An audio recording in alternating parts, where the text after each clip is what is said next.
Good evening, ladies and gentlemen, boys and girls, and welcome to the latest episode of the Hard Compound Live. We are back after 3.5 weeks away, fully refreshed and feeling good.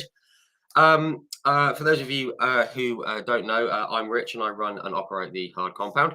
One-stop shop for all things motorsport on Facebook, Twitter, Instagram and YouTube. Search for the Hard Compound on any of those and you will find us. Come and give us a follow so you don't miss out on all the good stuff.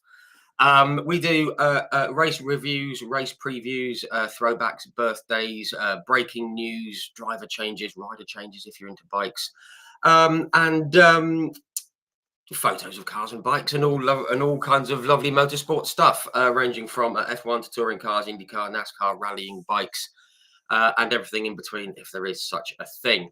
We put out 3 posts a day, generally morning, lunchtime, and evening UK times. Where we are based. In case you hadn't noticed, we also do live video interviews. We've done over 100 of these now. These are streamed live on our Facebook, YouTube, and Twitter, and are automatically saved on all 3 in the video section on Facebook and in the live section on our YouTube channel. We've had a number of guests. I won't name them all because, as I say, we've done over 100. From across the motorsport spectrum, some racers past and present, some racers young and old, from all kinds of motorsport, really. We've had the honour and the privilege of speaking with Mr. Mario Andretti, with Mr. Jackie Ickx, with John Watson and Hans Stuck. Just 3.5 weeks ago, we had Chip Ganassi from Chip Ganassi Racing, which was absolutely fantastic. And we've also had the likes of Mr. Martin Donnelly, Karen Chandhok, Raul Boisel, Mika Salo, Mark Sura, Emanuele Pirro, Ari Lyondike, Carl Vendling and Nico Prost, Will Powell and St. James Alonso Jr., Derek Warwick, Stephanie Hansen, Petter Solberg, David Brabham, and many, many others. But if you're tuning in tonight, you may well be interested in touring cars and the support series on the TOCA package for the British Touring Car Championship. We've spoken to a number of these guys as well, the likes of Mr. Dick Bennett. We've had David Addison on for a chat, Paul Radisich, Jason Plato, Tom Chilton, Jake Hill, Michael Crease, good Creasy, Dan Camish, Aaron Taylor-Smith, Rory Butcher, Frank Sittner, Steve Soper, Matt Neal, Jason Plato, Rickard Rydell, Gabriele Tarquini, many, many others, which is absolutely fantastic. So I've been very, very fortunate. They're all saved, as I said. But tonight's guest is a double British champion, reigning champion as well, in my view, the best support series on the TOCA package. So we're going to bring him in right now. Exceptional young driver, absolutely terrific talent, and I'm sure he will be moving up the ladder very soon. So we're going to bring him in right now. Please join me in welcoming the 2023 Mini Challenge UK JCW champion, Mr. Dan Zelos. And there we are. Dan, how are you, sir? Yeah, good evening. Pleasure to be here. Really happy to be here. So thanks for having me on. No, it's a pleasure to have you on. I've been wanting to get you on for a while, but obviously didn't want to do anything during the season. You had a little bit of business to attend to. So no, thank you very much for coming on. First things first, how's it all going as you wind down after the respective seasons that you've been having?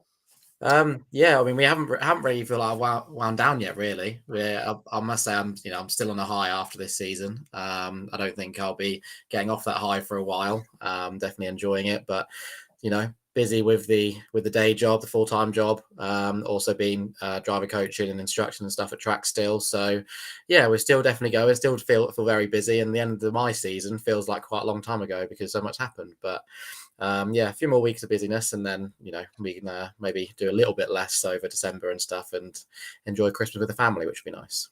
Yeah, lovely. Nice to sort of slow down a bit, especially with what you've been doing all year. First, before we go any further, I've got to say a huge congratulations on the title win this year. I think we can all agree it's certainly from the outside looking in, it's been fantastic to watch. So yeah, many congratulations. Thank you. Yeah, it was pretty phenomenal, and I love being in the Virtual Motors Mini Challenge, and I see not only EXCELR8 Motorsport Mini Challenge a big family, and I've had some great memories over my 5 years of doing it, and made even more good memories this year with the team, and yeah, something I never really wanted to end the end of this year, because then you've got the unknown of what might be next. Yeah, absolutely, absolutely. And as you say, it's a terrific environment to be around. Even walking around the paddock, we've had a number of your fellow mini challenge racers. I'm not going to name them because it's your show, but they know who they are. It's absolutely superb. Just before we press on, I want to say hello to everyone in the comment section. We've got Keith Mayle, Tracy Hickley, Nick Hunt, Mike Cole. We've got Keith Mayle, Roger Algar, Diffan Evans, Hoppers, Andy Hopley from Hoppers Motorsport blogs. Go and check them out on Facebook. Big fan of hits. Just want to say hello to Mike Cole as well, who I mentioned. His daughter Kales is doing brilliant things in the F1000 over in Ireland, so do go and check her out as well. If you have any comments or questions, do pop them in the comment section, and we will work them in as we go. But we've got quite a lot to get through because you've done quite a lot in a short space of time, Dan. So we're going to crack on. Oh, Scott Davey. Hello, Scott Davey. I can't forget you as well. And Emma Thompson. Hello. Right. Okay, we're ready to crack on, really. Obviously, we know what you've been doing in the last few years because you've been on the telly. But going right back to the start, where did your interest in the world of motorsport come from? Because you were quite young, weren't you? Yes, yeah. So I think for as long as I can remember, I was probably sat in the lounge with my mum and dad, and both of them have always been into their cars. I've always had nice cars. Cars probably worth more than the house that we lived in a lot of the time. And just from since I can remember, I was kind of sitting in the chair and watching, Top Gear, Fifth Gear. I think watching like the first Fast and Furious film, probably one of the first 18-rated films I remember watching. Probably was too young to watch it as well at the time, but I remember my mum kind of skipping through all the bad bits I couldn't see. My the cough in the strategic, my dad was always into his motor control cars. He could never afford proper race cars, so we used to do a little bit of that, and I think I had them as presents for multiple years. And as soon as I was able to walk and talk and stuff, he was desperate to get me onto some 2 wheels or 4 wheels, and it all kicked off when I was about 3. So when I was 3 years old, I walked out the front door, and there was a quad bike waiting for me to jump on and see what I could do. That's a brave dad right there. Yes. Yeah, I can't quite remember when Mum's face was when I walked out. I don't know whether that was agreed beforehand. I think it was hidden. It was probably hand over the eyes type thing. I said, I've got 2 kids myself, and no, not yet. Can't afford it. But that's, I mean, so you began on 4 wheels of sorts, on 4 wheels with a handlebar. Because you also did a bit of 2-wheel racing, didn't you? Yes. To be honest, I think it's probably my 4th birthday, probably maybe my 5th, that again walked out the front door, and there was a motocross bike waiting for me to jump on. And we didn't get the best of rep in our housing estate, because we did get told off for taking the quad bike and the motocross bike down to the local park and trying it out a couple of times. So we quickly had to try and find a circuit close to us so we could go and do it without getting told off by the neighbours. So yeah, it's probably best to find a bit of tarmac that or a bit of mud that is owned by someone, not by the council. Yes, probably for the best. But so, I mean, obviously it's been kind of in your blood. Obviously it's going fast and loud is all you can remember, I guess. Just quickly, are you still into bikes? Are you still, because I'm a big fan of bike racing, and I don't cover it as much on the page as I should, but yeah. I mean, I've never really followed too much of your super bikes in your MotoGP and stuff. I used to be really into watching MXGP and watching a lot of motocross bike stuff. But I think I enjoy kind of watching stuff that I feel like I relate to more. I think when I grew up older, I was watching much more 4-wheel stuff, circuit stuff than that. But once I've maybe got the money to, maybe more free time to, I wouldn't say no, jump on a quad bike again and seeing if I can still hack it. But I think I've probably got more of a brain, probably be a bit more scared than probably I was when I was 4 or 5 years old, probably, when I wasn't afraid of anything. So yeah, but maybe one day. Yeah, it's a bit easy to go on a quad bike or a bike when you're fearless. Yes. And as you get older, you get more scared. I can vouch for that for sure. Yeah. We've got in the comments, hello Mandy Gravit. Hello Mandy Gravit. We do love the Gravits, but again, Dan, this is your show, so I'll stick with you. Don't worry. So obviously you didn't have to persuade your parents to go racing or anything like that. When did you first start thinking about maybe going into some competition, perhaps in karting or in something else? Do you remember when it Yeah, came so around? it was my 7th birthday, and I think my dad and my mum were a little bit fed up with the amount of washing I was making them do with the quad biking and things like that. And I think they decided for my birthday they would take me somewhere that wasn't going to come back covered head to toe in mud. So we went to our local kind of kart circuit, which is North Pickenham, and we went karting for the day, me and my dad. I think my mum might have got on a kart as well, but I can't remember for sure. Hey. Yeah, probably don't talk about that for a reason, maybe, but so yeah, and went out, and obviously I was a lot lighter than my dad at that point as well, but felt like, oh, I'm fairly good at this. I feel like I could give this a good crack, and then we started going every Saturday to their kind of monthly kind of junior meeting kind of stuff. Arrive up, jump in one of their karts, and go around, and we were getting better and better, and filling up the trophy cabinet with little trophies every weekend. And then I think it was for, I'm going to say, my 8th birthday, probably a lot of birthdays in this, but yeah, I think that my dad then got me a pro kart, and then we started doing our own. Still going at Pickenham, and also Ella Park as well in Beccles. We started going and doing that, and then we'll get and hang of that pretty well. And then my dad was like, "Oh, why don't we go over to Kim Bolton and see what the karting is down there?" And that wasn't so much pro karts. That was Coma Cadet was the kind of thing to to jump into when I was kind of 8, 9 years old. And then we a couple of weeks later I was getting my kart license, and then I think everything kind of went on from there. My dad's bank balance got less and less from there, and everything else is kind of history. Wow. It feels like, obviously you felt you could be good at it, and you were taking trophies home. So you obviously got a natural ability for this, and you're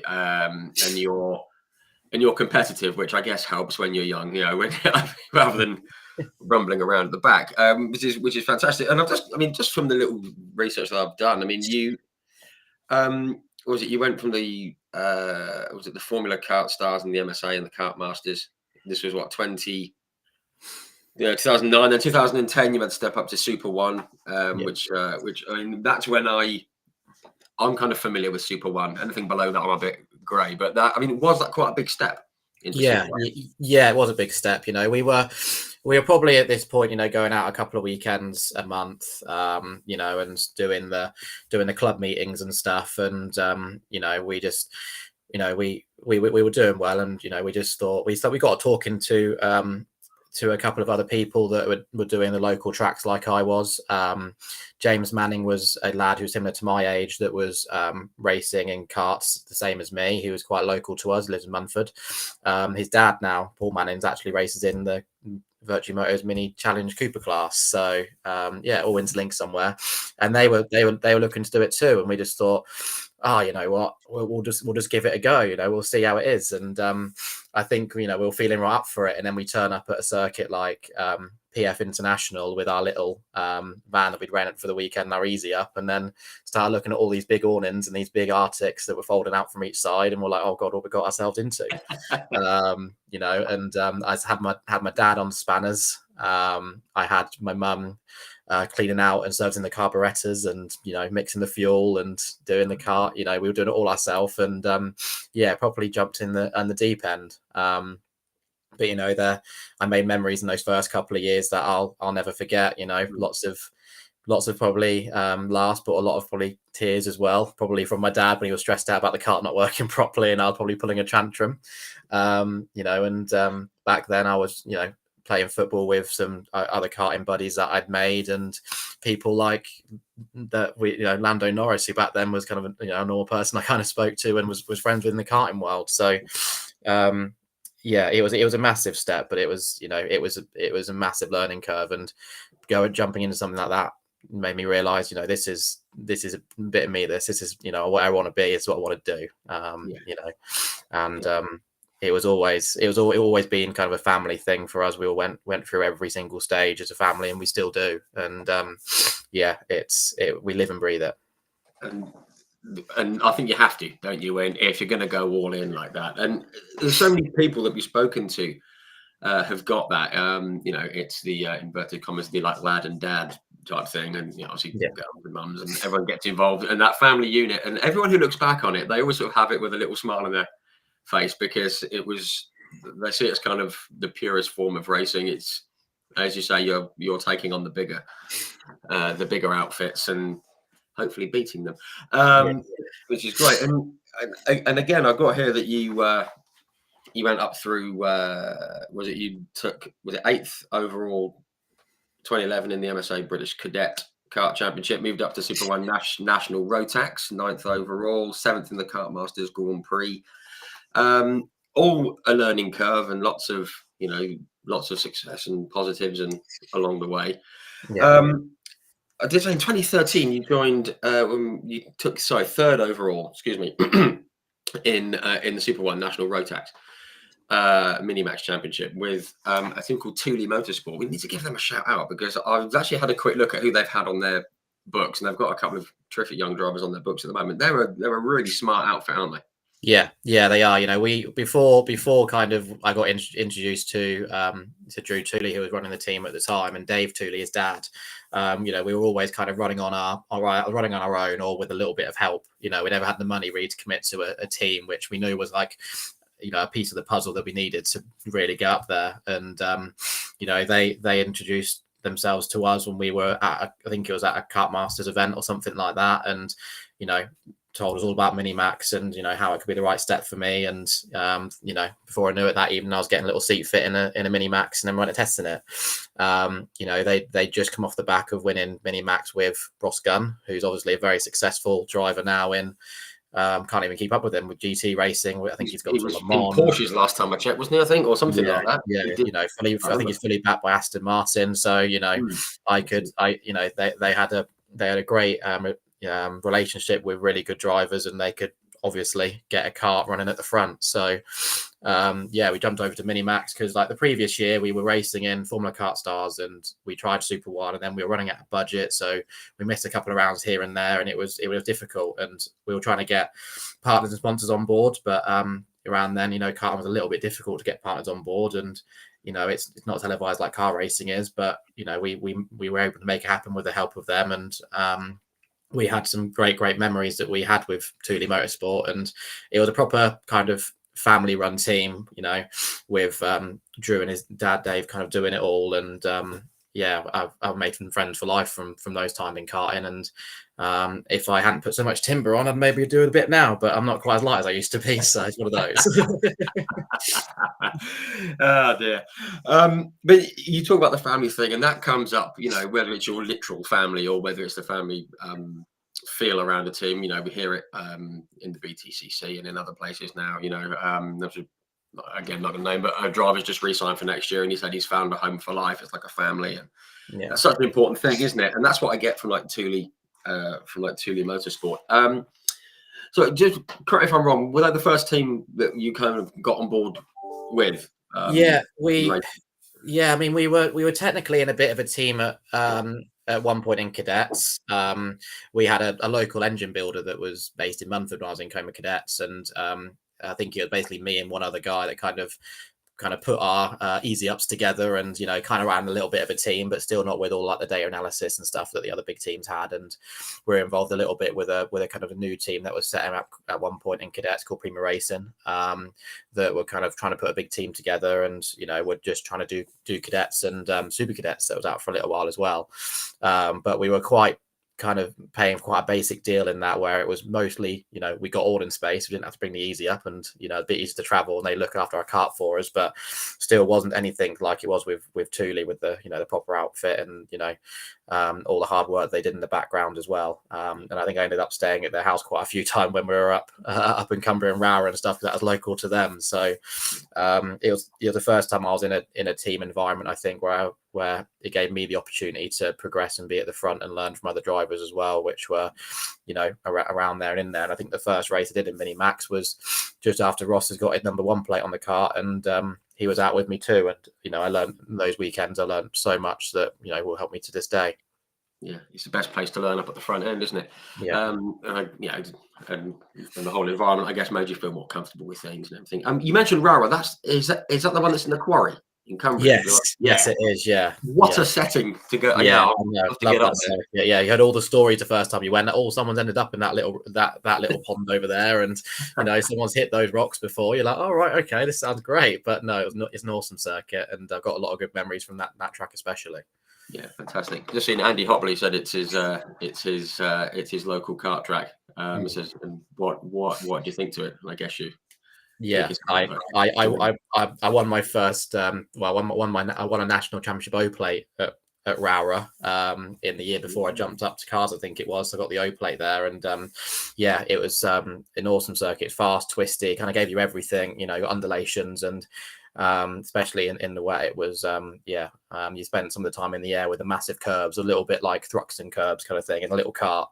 But the racing is phenomenal there, and somewhere I do miss not being able to go to.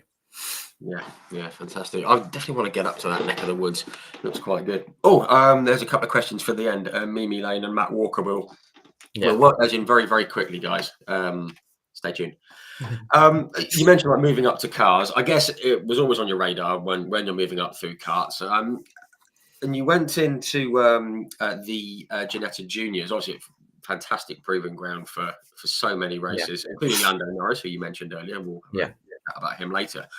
Obviously, that seems like the natural kind of progression for many from karts. How did your move from karts into that series come about, and was there anyone that you met who gave you that kind of foot up into kart? Yeah, well, we even when we were with Thule, we were struggling for the budget, and with karting, the progression really after you're at the front of British championships is to possibly then go to Europe, and the money to go and race in Europe was outrageous, and we just knew there was no chance of getting there. And I think I can't remember how it started originally, but we saw other guys kind of jump in the car route. So we just we started looking online, and we'd gone to touring car weekends already, because at the time the company my dad works for was sponsoring somebody in the Clio Cup called Rob Smith, and we've been to touring car events before, and we saw a flyer for the Ginetta Junior Scholarship, and we had a look, and we just thought, why don't we enter it? It's a bit of experience being car racing, if nothing else. And we went and did the Ginetta Junior Scholarship, and we met people there that I was racing with in karts. They're always also thinking about the same kind of jump as me. Lewis Brown is one who I raced against for many, many years. He's probably sick of me by now, because I now see him a lot more than I used to, because I'm up his neck of the woods in Lincoln. And at the scholarship, Jamie Caroline was there, another guy that I raced against quite a lot in karting. And we were looking at it, and the opportunity of being on live TV. We're like, for the budget that the Ginettas was at the time, we could have quite easily spent that karting if we were doing all the championships and going to Europe as well. So for us, we just thought, if we can get sponsors on this, it's no brainer for us. And we were able to get some funds together to go in that route. I didn't win the Ginetta Junior Scholarship, and to be honest, at the time I was like, oh, maybe I can't do this. Maybe I'm not good enough. I think I got down to the final 8 shootout. It was the year that Jamie Chadwick won the scholarship, I think it was. I think I've heard of her. yeah, definitely. Everyone would have seen it on TV now. So, and I was like, maybe I can't do this. Maybe I'm not good enough to do this. Maybe I need to stay in karts. But my dad, supported me a lot and said, look, let's just go and do some testing. Let's go and enter. We entered a Winter Series Championship at Snetterton, which was just down the road for us, and we decided to let's see how it goes. And I think there was a lot of spins and probably some worries and stuff, but we kept at it with the support from mum and dad, and we got there. It took time, and we learned a lot in those months, but it was the right step for us, 100%. Yeah, absolutely. Excuse me. I want to say hello to Kev Whitewood from BTCC Chat. Hello. Thank you for tuning in. He's got a question, which we're going to come to very shortly when we come to this year's championship, and I know why he's asking. But going into that season, obviously, you said you had a few ups and downs, and in the months going into the season, you did the Winter Series, things like that. When you got into, was it JHR? Wasn't it JHR Developments? Yeah. When you got in there, did you have any hope or expectations going into that first full season in car racing, or was it just let's go and learn as much as I can? Yeah, no, I was just learning as much as we can. The year I went into it, it was a very competitive year. I turned up with JHR, which is a very good outfit, and my teammates were Jamie Chadwick, who just won the scholarship. There was Jack Mitchell, who's a very successful karter, and obviously he's gone on to do many great things. And I'm good friends with Jack, and James Kellett, again, very successful in Porsche now, very good in karts as well. So I was in and amongst some really, really good drivers, and we didn't set any expectations. I think the expectation was keep the car looking good, keep the sponsors happy, and just learn and digest as much as you can from these people. Yeah. And to be honest, going for first race weekend, once I got around other cars and I was learning off what other cars were doing, we started to get some decent pace. And I think I remember that in one of the races in the very first weekend, we came home with the rookie trophy. So as soon as I got in the right environment and got around other cars and kind of got my racing head on, my competitiveness, the pace really started to come. But I had a lot of help throughout the whole year, and I had Tom Ingram in car with me before the first round, tuitioning me, and throughout the season I had it because he was busy doing other stuff. I don't know what Tom Ingram might have been doing, racing touring cars and all that kind of fun stuff. And after that I had Stefan Hodgetts, which is a very successful driver in front wheel drive and rear wheel drive. Son of Chris, isn't it? It's Chris's. Is it yeah, son of Chris? Yeah. I'm showing my age now. I remember Chris Hodgetts racing. And don't get me wrong, I hated Steph first. I hated Steph at first. We went to Brands Hatch Indy in the wet in a cold January, and I must have been in the Clearways gravel trap about 5 or 6 times in one day because he was trying to teach me how to left foot brake. And he was like, you can go later, you can go harder. And I kept getting it wrong, kept locking up. Once again, the embarrassing myself with the marshal coming and saying hello again. I think I saw them more that day, and I did my own mechanics. So, all of that was learning, and all the pieces started coming together quite quickly. Yeah, good stuff. You said you went home with a trophy on the first weekend, and you said you would learn throughout the year, and it was a learning curve. I mean, I said I've seen here. What was it? You took 5th in just your second race, which is pretty good. Yeah. And was it race 4 or 5 of the season? You won at Thruxton. Yeah, we've got your 4th or 5th car race. I mean this in the nicest possible way. Did that come as a surprise to you? Oh yes, 100%. And to be honest, a lot of things did fall my way in that race. To be fair, Jack Mitchell, my teammate, had won the first 3 or 4 races. Lando Norris, James Kellett, Jamie Chadwick, they're all very hot on his heels, and I had a good qualifying. I think I qualified in the top 6 or something like that. And we came round to the first chicane on lap 1. And all I could see from whereabouts I was a lot of tyre smoke and some cars going left and right, in typical Ginetta Junior fashion, let's say. And I think I came out of the first chicane in 2nd or 3rd. And I don't know. I think everything around me just kind of went dark, and I just remember having a kind of tunnel vision to let's get to the front here. And we made some moves, and the middle of the race was a bit of a blur. And it's the memory is I've kind of got a memory of the last half a lap completely in slow motion where I had and in Thruxton it's all about getting a toe, and I'd broken a toe from the pack behind, and I could just see my mirror, Jamie Caroline, kind of hunting me down. But I was like, I've got enough of a gap here. And that last chicane, trying to get that right in the Ginetta Junior was the hardest couple of corners of my life, I think. And we came out with the win. And it was, it was a little bit of fortune, but I think the the confidence I took out of that race, and I started to truly believe that this is something I can do. I can do this. I can be at the front. And I think after that, something else clicked, and we had some really good results for the rest of the year. Yeah, absolutely. And it's a cool circuit to win at because it's fast. Yes, love it, and it's just down the road from me, which is absolutely fantastic. Great place to get the first win. And you said, you had some good results. You said, was it eight more podiums I counted during the year, and a win at Rockingham. Unfortunately, a circuit that's no longer. Just quickly, did you like racing at Rockingham? Oh, I really, really like Rockingham. Yeah, it was just something so different to the rest of the calendar.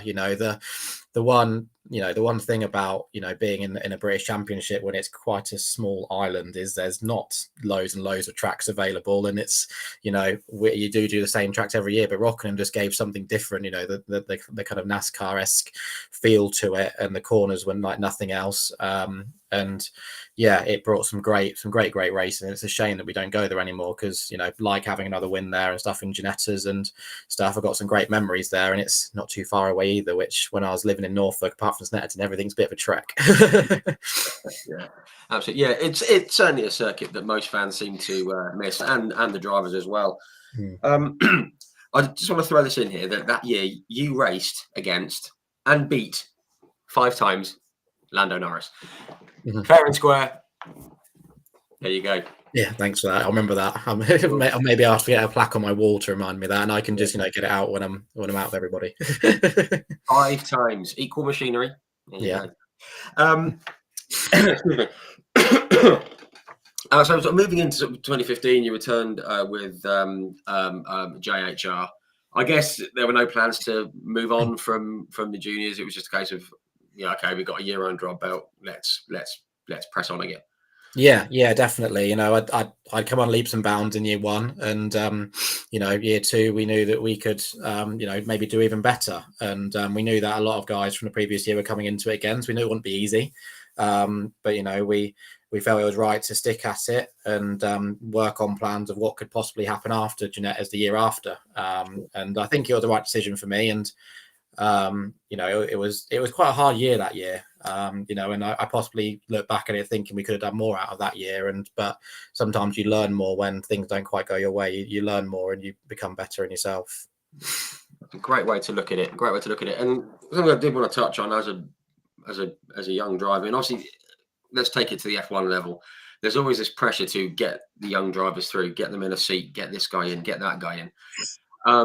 You got to progress, you got to move forward. Sometimes if it's right for you, it's just stay where you are, keep learning, and play the longer game almost, isn't it? Definitely, yeah. And I mean, we're in Ginetta Juniors, I know so many people that come to British touring cars and they love British touring car and they love the Ginetta Juniors. What it brings is massive. People love the racing, and the racing is amazing in those cars. And it's you get all the television you get, and there's always highlights because there's always somebody having a little bit of a shunt, or there's always something going on, or a 5-way battle for the lead. So no, the right thing for us, and it was the right thing for our sponsors. And it was definitely, I think it was the right thing for us to do. And you see so many people following the same footsteps even now. Yeah, absolutely. And it's a cracking series, and it's certainly missed from the BTCC package. I think there's no doubt about that. Just so that year you finished 4th. Your highest was 4th. There was no there was no wins. There's 7 podiums. You came 4th overall. But I had a look at the grid. I'm just going to touch on it again. There was a young lad called Billy Munger on the grid. He was quite good. Yes. Young German girl called Sophia Flörsch, quite good. And you've got Devin DiFrancesco, who's now out doing IndyCar. So, I mean, and there's obviously many others as well. It was a heck of a grid. And to finish 4th, I think that is a mighty effort in your 2nd season. Yeah, and I think coming into the last weekend of the year, there was 6 drivers or something up for possibly winning the championship. There was the eventual winner, Senna Proctor, who had joined JHR for that year. He obviously gone on to get to British touring car level. There was Jamie Caroline again, who's one of the hardest people I've raced against ever, and was always on it. Lewis Brown, who we mentioned earlier, who was also very quick, and like Billy Monger and stuff as well, who was also in my team. So, you're battling two people for a championship that were getting all the data I was getting, and couldn't hide anything from them. So yeah, it was really difficult, and maybe even harder than year one. And no, we didn't come out on top, but we had a really good go at it. Yeah. And also, racing against, people in equal machinery and very good drivers in your team, as you say, can only make you better as well. So yeah, sometimes it's not always about the results, but yeah, it's nice to win. the results nice though. Yeah, definitely. Yeah. The next move may come as a surprise to some people because obviously you're on the Toka package, and you moved into 20. Sorry, it's not a surprise. That comes a bit later. You moved to the Clio Cup 2016. Bit of a shift because obviously the Ginettas are more kind of linked towards the GT route and in some cases F1 and single seaters. Yeah. You kind of went the other way into the saloon car side of things. What was the thinking behind that? There was I did want to, especially when I was racing against people like Lando Norris and Billy Monger and stuff. I wanted to follow in the rear wheel drive route, and I kind of wanted to go to Formula 4 and do single seaters. Okay. I at that point, I was still holding the dream tight to me that we can get into single seater route and we can be on top of the world.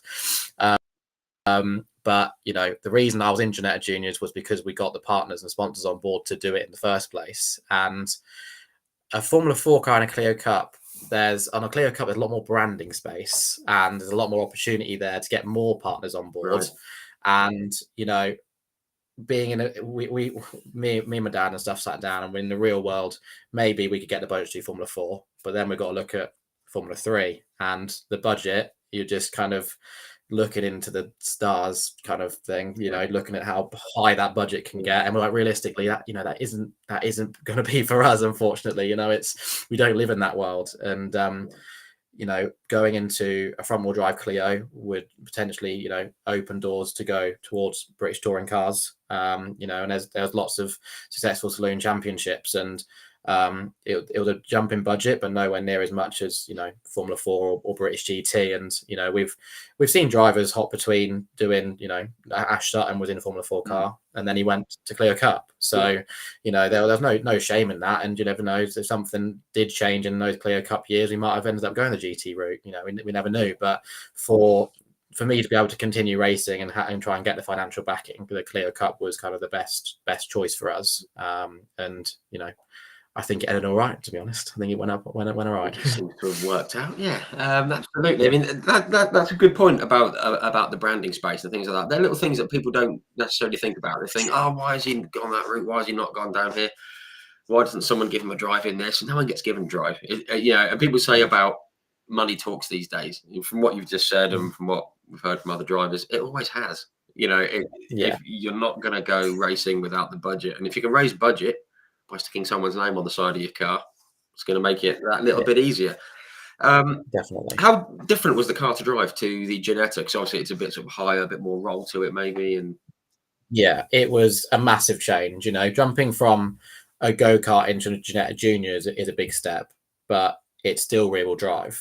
It's still a very light car. You can tussle it around like a go-kart as such. So to jump into a front-wheel drive like hatchback that's a lot higher, you're sat a lot higher, jumping to slick tires as well when we've been running on road tires, so you had to learn how to obviously warm your slick tires up with a lot more power. Going from a sequential box flappy paddle box in those days in the Clio Cup as well, it was a massive step, and probably a step that after jumping from kart into Ginettas I didn't think would be any bigger, but in fact it really was. And the style of racing as well was very different. So it was a massive step, and probably the hardest kind of step I've probably taken. Really? Wow. Again, it's those little things people don't think about. It's like, oh, he can move into that and into that and into that, but it's not that easy. And this was with EXCELR8 Motorsport, wasn't it? Unfortunately, they've now taken themselves away from the Toka package. I always had a lot of time for them. They were a cracking outfit, weren't they? Yeah, they were, and we, I kept going back to that kind of family kind of environment, from when I was back in Thule. JHR was very much like that as well, and then we jumped to Sicily with Adam Morgan was actually running the Clio Cup team pretty much, and obviously his dad was involved with the whole touring car side of things, and the environment, was great, and to have that affiliation or that link to a touring car team as well was a great opportunity that we wanted to take. And a friend of mine that I knew, Ollie Pidgley, was also going with Sicily, and they also talked about having a guy called Max Coates on board, which I knew as a gentleman that who just had a bit of a chance in a touring car and was very successful in Ginettas, and made the step to front wheel drive. So we thought it was the right step for us, and they were looking to get kind of build the team as such. So the actual budget to go with them wasn't horrendous when you'd think usually a touring car team it would be, but it was doable for us, and we being close to a touring car driver, we thought was a good step in the right direction for my development, but also for the exposure that comes with it. Yeah, excellent. Yeah, feels like the perfect environment. I'm just going to mention it very quickly, then we're going to skip on. You had 4 retirements in the first 5 races. We'll skip over that.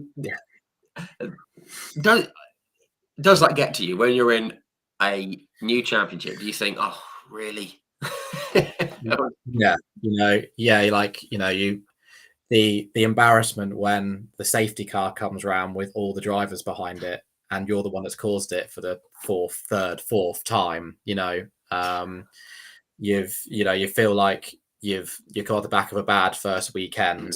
After what I will say is I think I qualified 3rd or 5th or something in my first qualifying at Brands Hatch, and then we got to turn 1 with Daniel Rowbottom on pole, I must say, and Rowbottom lost the rear on cold rears, and then I did exactly the same thing and ended up in contact with him in the gravel trap at turn 1. So I hadn't even got a lap under my belt in the series to then go into race 2, and it was on second fastest quality time. So we were fairly high up again. I think we were 5th or something again for race 2, to then get a couple of laps in, having the champion Mike Bushell behind me and thinking, oh, I've got this now. Race 1's out of the window, to then drop a wheel on the grass at Graham Hill Bend and be spinning off into the sunset. So yeah, there was raw pace there, but the I'm trying to think, the raw pace was there, but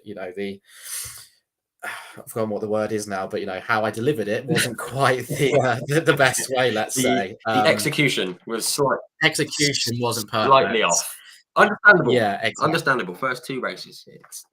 And we, and after that, I'm not going to say bad luck. The mistakes kept happening because I was almost more worried about the mistakes happening. I wasn't thinking 100% of what I was actually doing. I was more worried of what could have gone wrong, and it just kind of spiraled like that. And the mistakes spiraled, and my confidence spiraled, and it was a very tough first year in a new championship.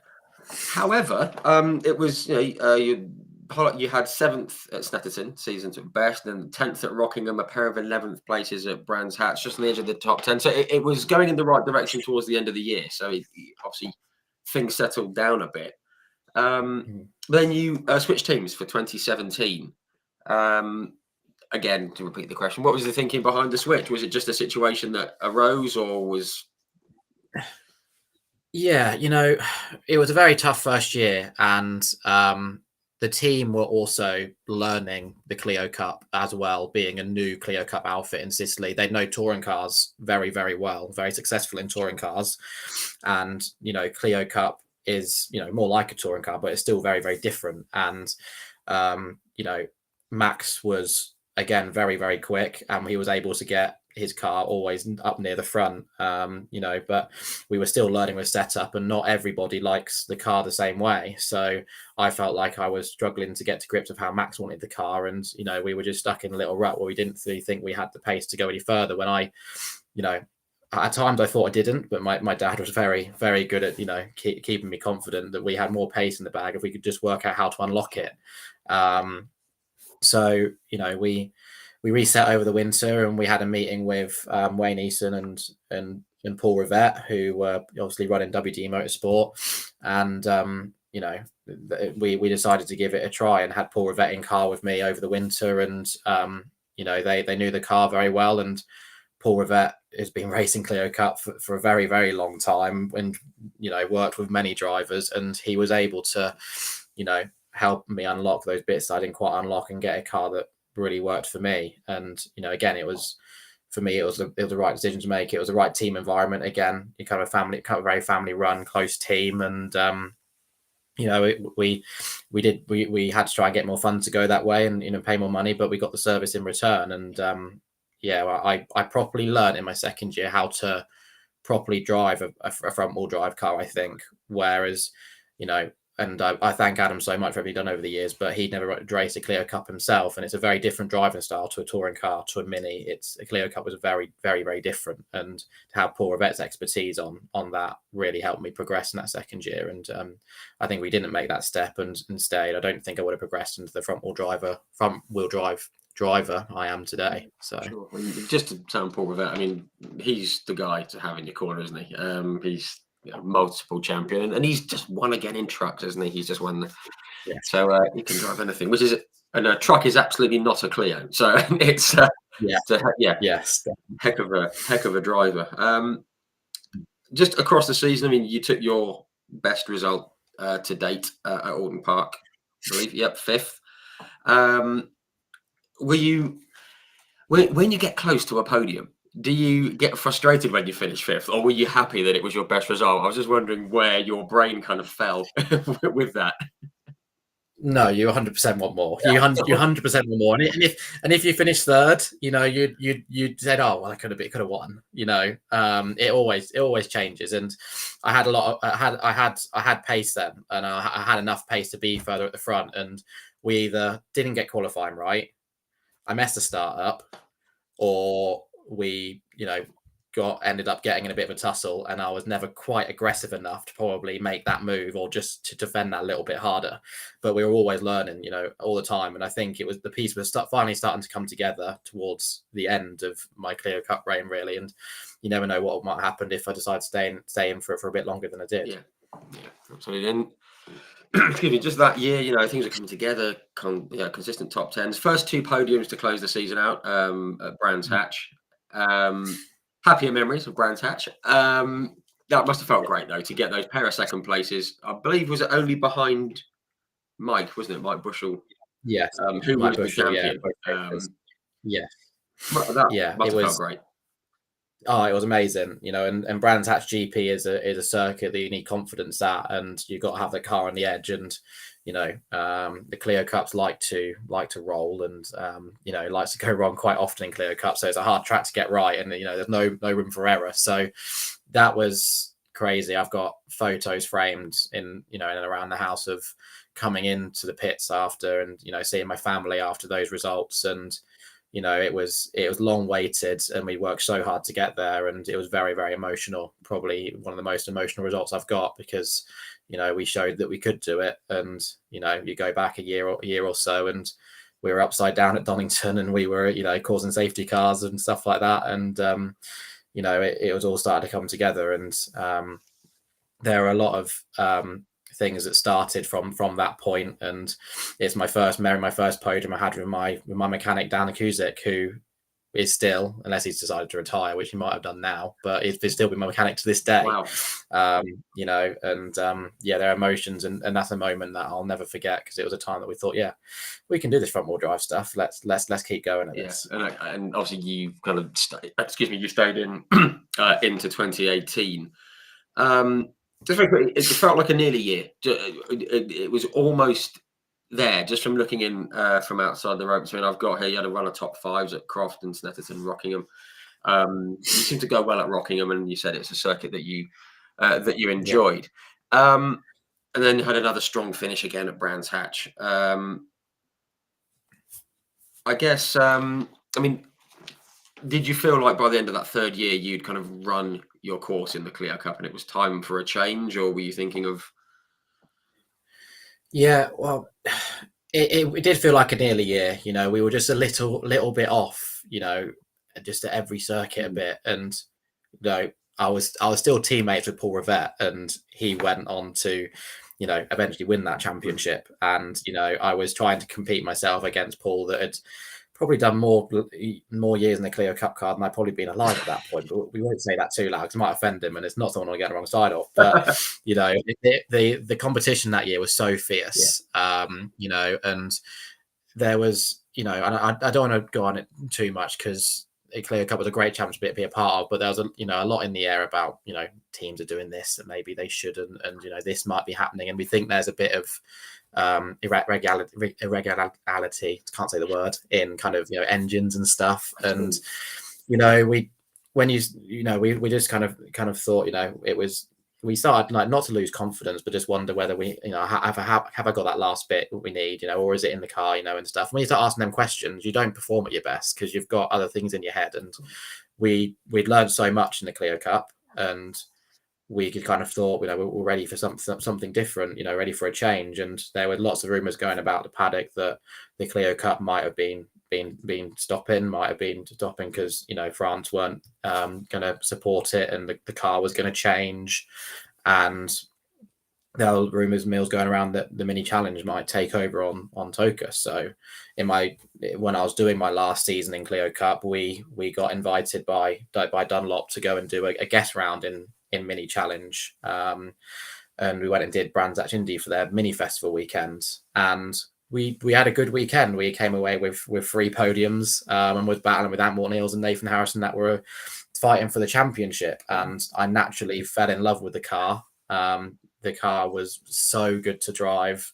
The Clio Cup did have a tendency to be a bit understeer and a bit top heavy, whereas the mini JCW just felt amazing, really twitchy. You had to have a lot of confidence, try and keep it in a straight line. It liked to slide, and it just felt like a car I could really get my grips around and be on that edge. And just the thrill of it was something that just made me think, this is what I want to do. This is this for me personally, for my enjoyment and for my progression, this is something I want to get involved in. And that enjoyment is such a big thing, isn't it? Which we're going to come on to very shortly.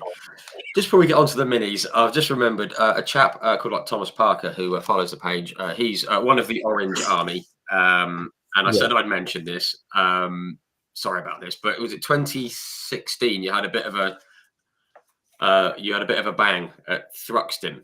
Bit of a hefty one. He was one of the marshals who helped you out at the time, and I said that thank you for that. I appreciate that. I said that he said he had to sort out all of that. And obviously, I remember the incident, big hit, and obviously you've got to be thinking this isn't good.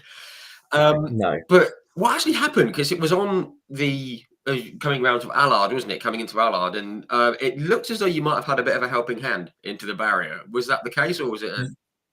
Yeah. So I'm surprised that I'll be surprised if most people haven't seen this, because what my mates always like to wind me up about is like, oh, if we search you up on YouTube, the first thing comes up is all your crashes, and that is pretty much what happens, because I'm clear I had quite a few. I've got to hold my hand up. When I first started doing the notes and everything, I typed in your name, and I think the third one was Crash Thruxton.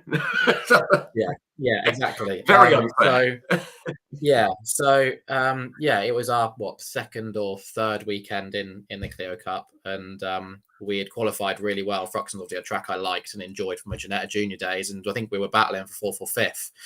And I was coming up to turn 1, and I just got a bit of a tap from the rear right just before I was about to turn in, and we were fully loaded, and the car reacted, and I wasn't experienced enough in front wheel drive probably to correct that as well as I could. It was over in a flash, and it's one of those things that you just can't keep thinking over in your head about the what ifs. I think, if I'd had more time in the championship, I think I could have probably avoided that contact or avoided that happening. And in a click of your finger, we were looking at being in third place going into a right-hand corner, and then we were left pinging off a barrier, and then got out of the car. And I think the commentator thought I was waving to the crowd to say I was okay, but I'd actually strangled myself with my headphones that were around my neck trying to get them off, which is another embarrassing point in that video. But I'm not afraid to talk about it. It's one of those things that happens. We'll call it a wave. It's fine. We'll smooth it. It's good. But thank you to all the marshals that helped me in those first 4 or whatever races it was, like you reminded me, for when I caused safety cars and had DNFs. thank you for your help on that. You know, you're a little bit that made me to the driver I am today, honestly. And just thank you to all the marshals in general, because they're an absolutely incredible bunch, all volunteers, and nobody could go racing without them. Absolute superstars. Exactly. No, definitely. Just again, before we hop into the minis, you had Nick Hamilton as a teammate just for 3 or 4 races, I believe. What a guy! What an amazing guy! 100%. You know, you hear that.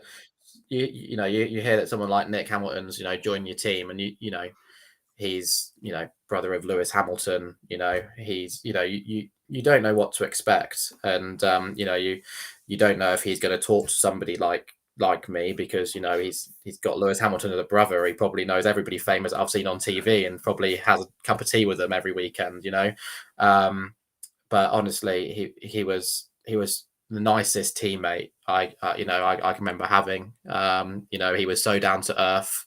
You know, he gets all of the funding himself of his own back, and doesn't let any of his family help.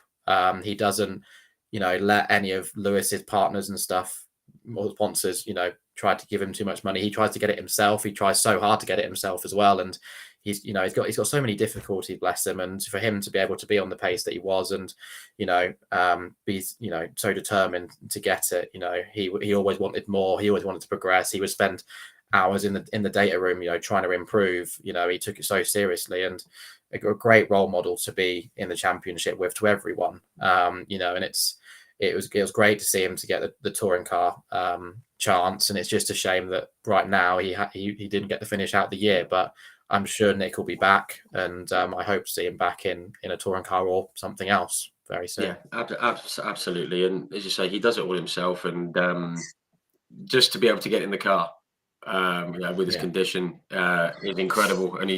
And just to be on any kind of pace, you know, and he's just a truly just a lovely, like, stand-up guy as well. He's love him, absolutely love him. Hope to see him back in something, as you say.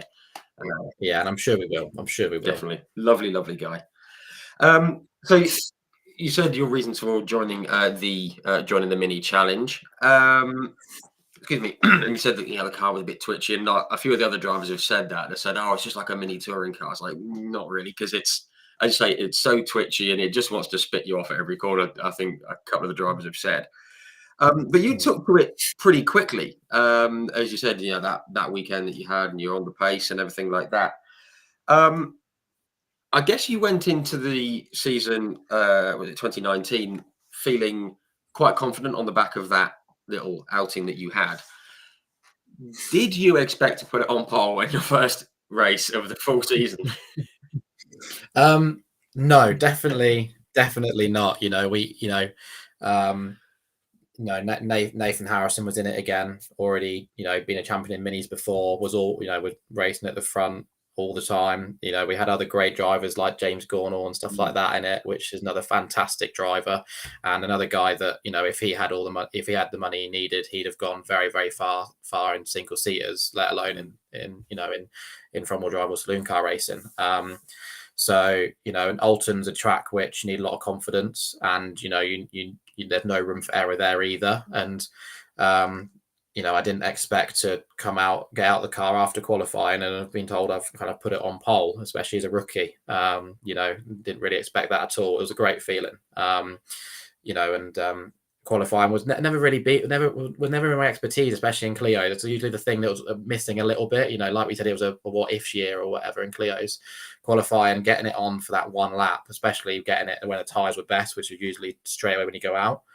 Never something I'd naturally been able to do very well. And, you know, came out on pole at round one. It was like, oh, this is all right. Well, what's going on here, kind of thing. You know, we can maybe do something here. Yeah, absolutely. And obviously, it's a super competitive series. The results will say that you finished 8th in that first race, but that doesn't tell the story. It was an incredibly close race, and it was a lot of bumping and bashing and all kinds of stuff going on.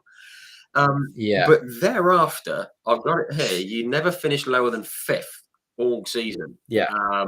Which for a first season in a series is pretty incredible. That doesn't happen very often, does it? Yeah, well, you know, I will just touch on that first race quickly. We led away from pole. We led the entire race until the last lap, and then I had a damper go on my rear left going into turn one and lost the rear.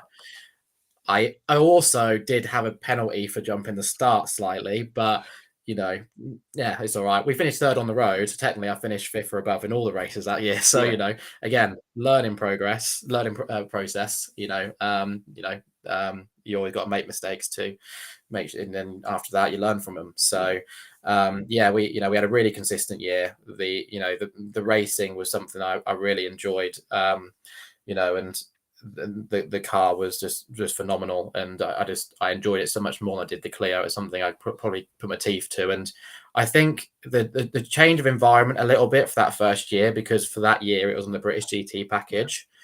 I think a little bit of not quite having as much of a crowd there, and being a little bit of a quieter weekend, but a different kind of dynamic, is a little bit less kind of intense than it had been in the Clio Cup. And it was a great year for me to learn how learn my ways, and also have a much more relaxed year in a series, because there's so much going on touring car weekends. And I came on leaps and bounds throughout that. And even if the results stayed fairly consistent throughout the year, I felt like I became a much better driver throughout that year. And we raced on tracks like Silverstone GP circuit I never raced on before, and had some great results and some great battles. And to be as close as I was at the end of the year, still being quite close to the championship fight as well, was amazing. And we felt like we jumped into the Mini and made another step up in my kind of ability, my confidence. Then we just carried that on. Yeah, I think it's a good point you make about actually it not being so hectic on the GT package, with all due respect to it, of course. There's bigger crowds for the touring cars. I guess it helps the focus, doesn't it, when there's not all the other, I won't say nonsense, but all the other off-track stuff going on as well, because it helps you focus. And that was obviously borne out in the results, as you said. I mean, you had 6 consecutive podiums and a win at Brands Hatch, which is becoming, podiums at Brands Hatch. You're going to have to take your own step with you, I think. It's, I mean, good there as well. And just those little bits of progress must give you a huge shot in the arm going, looking into the following year. Yeah, definitely. We know at that point that it was going to go onto the TOCA package, so it was going to have the live TV coverage. The grids were looking more packed than I had in Clio Cup previously. And we felt like we'd had the perfect kind of seed to then go up and make something really good of that. Yeah. And you backed it up with a win at Donington, one of my favourite circuits to go and watch at, and just see cars thumping around. It's a cracking circuit, isn't it? Yeah, a win there. Yeah, definitely. So moving into 2020, obviously COVID came along and hit us all very hard. Some harder than others, of course, unfortunately, and we're all very grateful to have come through it. Was there any point in the year that you were thinking, I'm not going to be able to go racing this year? Because you'd signed with EXCELR8 Motorsport, which is where you are now, which is a big step. They were at the time incredibly upwardly mobile. I guess COVID, from a racing point of view, must have been a huge frustration for you. Yeah, and I mean, I think everybody felt the pain and the worry and stuff. Every driver, every team, every mechanic that was that worked every race weekend probably felt that. And it had left massive doubt. And I was one of the very lucky ones that I had a title sponsor that was a tire brand, and tires are still needed on cars. So a lot of people probably lost their title sponsors because through COVID they weren't selling, or they weren't doing their jobs, and they couldn't because of COVID. So I was one of the people that were quite lucky to be able to carry on, and not have so much of the doubt that I'm sure others had. And I was fortunate to be able to carry on my racing. But again, it was thanks to my partners for staying on board, and some of them were able to help out more because others couldn't. But yeah, it was a very, very strange year, and it feels like so long ago now, but it really isn't. I spent most of that year on a simulator in my simulator Mini kind of thing. Just dying to get out on track. And I guess that's, as you touched on, that's the good thing about having a sponsor that's, with respect to all other companies who get involved and do brilliant things for all drivers. Yours was more relevant to the racing because some are financial services or whatever it might be that aren't necessarily linked to racing, whereas, as you say, yours is directly linked to what you were doing and gave you a bit of, I guess it kept them interested because, cars need tyres, obviously. So. Yeah. Exactly. And I work with tires every day. I work in warehouses that, the tires come in from abroad and then go out. So I see a lot of tires every day, a good 100,000 or whatever in a warehouse. And, I had to make sure they kept coming in and they kept going out to the garages. So, I feel like especially in that year when we had a lot of our staff, furloughed and off, and we were on the bare bones, that I helped try and get some of those tires out and help my sponsor, my Devanti tires. So, brilliant. Yeah. Man of the people, hero to the people in 2020. Get the tires out. I go that far, but we get a plank made and everything. It'd be lovely. Put it on the wall. Yeah. No, great stuff. Obviously, you moved to EXCELR8. I guess when there was a possibility of that happening, again, with all due respect to the team you were with, and the way EXCELR8 were going, I guess that was a no-brainer, wasn't it? So if there was a possibility to do it. Yeah, definitely. They were so successful already in the championship, and the outfit itself. When I've, originally before COVID hit, we were looking into a year where we had, more partners on board. We were bringing more customers and stuff to the rounds, especially because we come off the British GT package, going on the touring car package. More people were interested in coming to the weekend. A lot of Devanti customers, a lot of Tanvik customers and Cam customers and stuff. And you just look at the EXCELR8 Motorsport outfit, the awning, the trucks, the uniform that the staff wear. The whole outfit is so professional, and you look at that in the paddock and you can see that's a professional team, and the cars always look immaculate. There's a bit of damage on there, they'll be fixing that and making sure a little bit of wrap is put on to make it perfect. And my sponsors deserve that, and it looks great on me. I'm very lucky that EXCELR8 took that much effort into making it like that, and it felt like we're getting into the pinnacle. We grew up in karting and stuff, looking at kind of these A teams that did all this, and it kind of felt like we were becoming a part of that in EXCELR8, which led for me and my family to be able to be involved in that. And my dad and mum and stuff could step back, and we knew we were in very, very good hands. Yeah, absolutely. And talking about being in good hands, I mean, we know that there's like Justina Williams and her husband. I mean, they're amazing people. I had Justina on here about 18 months or so ago. She is remarkable, isn't she? I mean, it's just her passion for it. Firstly, she hates losing. She had freely admitted that she doesn't do losing. Yes. No. But she's the kind of person who's just she's so driven. She's a perfectionist, but she's just lovely with it as well, isn't she? She's great. She's really, really, really great at what she does for the team and for the drivers as well. Yeah, and I think she's a great image as well for other women looking into motorsport, which is great as well what she does. And I'm very lucky that that she came over and introduced herself to us when we were in her early days in minis, and I'm so glad that we got on board with them. And she had some amazing ideas. They were already talking those years before about making a step and maybe starting a touring car team. And, that was something that, we knew we had to be a part of if we wanted to, eventually make that step ourselves. Yeah. Justina, she looks into the finer details. She makes me work with, different mechanics or different data engineers in pre-season to try and find the right person, the right mechanic, the right relationship for what's going to make me tick the best, making that dynamic right.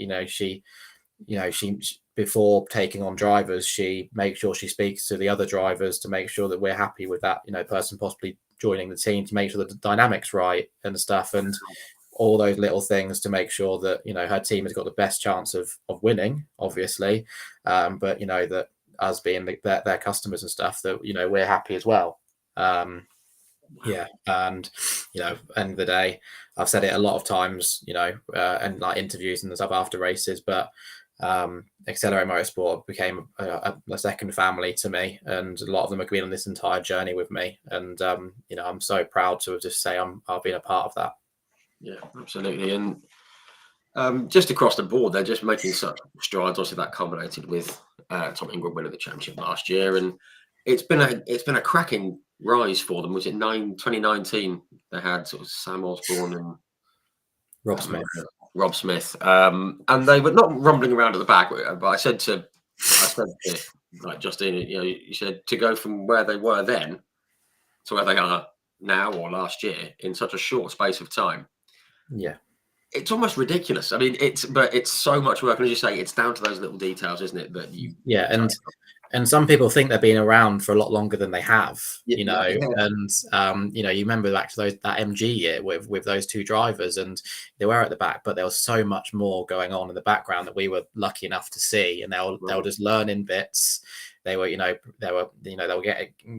the right team in place. They were working at things. They were working at finding partners for team sponsors, and you could see it evolving, and you could see what was going to happen. And Justina has one mindset, and that is being at the front.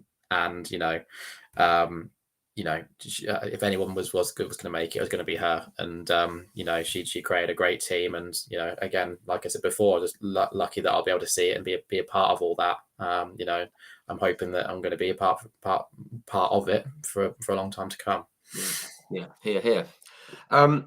That season in the that sort of condensed COVID season, the hectic season, you were pretty you were consistent all year. You were in the title tussle again. I think I've got here. You were only outside the top 6 on 2 occasions. Just a really good, solid first season, and the double podium at Knock Hill. And if you can survive Knock Hill, then you're doing well. I guess you're pretty happy with that season. Yes, yeah, really happy. Yeah, and it was just a great year. I didn't feel that much pressure on my shoulders, and we were getting faster and faster, and we were having a great time in the paddock and a great time on and off the track. It feels like a long time ago now, because I've been in it now so many years, and we're going to get onto all of that. I've got so many great memories. Some of them turn into a bit of a blur. We've had so much success and so much great times, and it's again another year that I learned a lot and had good memories from to remember, and they led on to even better ones. Yeah, which you said about success and good times brings us very nicely on to 2021. What a year in the end, because I guess with the year at EXCELR8, with the car and all set up and the team around you and everything, there's that confidence thing going into the season. 5th and 4th at Snetterton to start, very solid, encouraging, and then it all kind of kicked off, didn't it? I mean, you had podiums and goodness knows what going on. I think I've got here, you had 6 podiums in a row across the Brands, Alton and Knock Hill weekends. Yeah. And it's such a competitive series, that takes some doing. I mean, I guess those opening rounds must have given you a real shot in the arm for the season. Yeah. And, to be honest, we came to Snetterton, and I wasn't completely happy with the results we had. I mean, there were consistent results and good results, but I've never won at Snetterton. And Snetterton's my home circuit. A lot of people come to that, and I wanted to, go there and blow it out the park, and come away with 3 wins, and come away top of the championship. And it wasn't the perfect start that I wanted, and we went into the next even more determined to make that right. And everything started to click together, and I was fighting at the front with Max Bird, who was my teammate. We were seeing each other's data. We saw every little bit that someone was quicker than the other. We were running, pretty much the same setups, and it was, we're looking for that every little ounce every time we went out, and it was nothing was left on the table as such. It was, it was a fierce battle, and we had tracks that I preferred, tracks like Knock Hill, that really risky circuit, with no room to errors. Tracks like that I really thrive at. And we came to tracks that honestly he was slightly more competitive at. And we had some other great drivers that were racing at the front and maybe didn't have the consistency that we had, like Jack Davidson, who was on his day was blisteringly quick as well, and a hard guy to race against.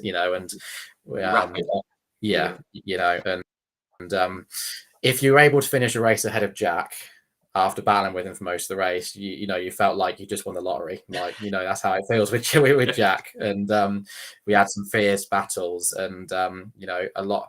I think that season came down to me, Max, just being so consistent throughout, and maybe not taking too many risks sometimes, but it meant it came right down to the wire. Yeah, and so that consistency, was key, and it's something that sort of has been a feature of that season and 2 or 3 before it was the consistency, and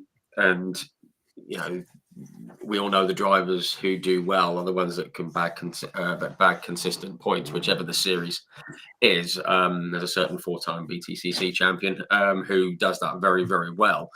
And obviously that's what you did that year. But I said that you took wins at Knockhill and Croft. One you've touched on, Knockhill. Everyone loves it because it's just bonkers and it's brilliant to watch. I'm not not sure if it's always brilliant to race on, but you won at Croft, and Croft is a circuit that kind of flies under everyone's radar. I seem to find when you're talking about the season, they're saying, "Oh, we're looking forward to Donington or Alton or Thruxton or wherever."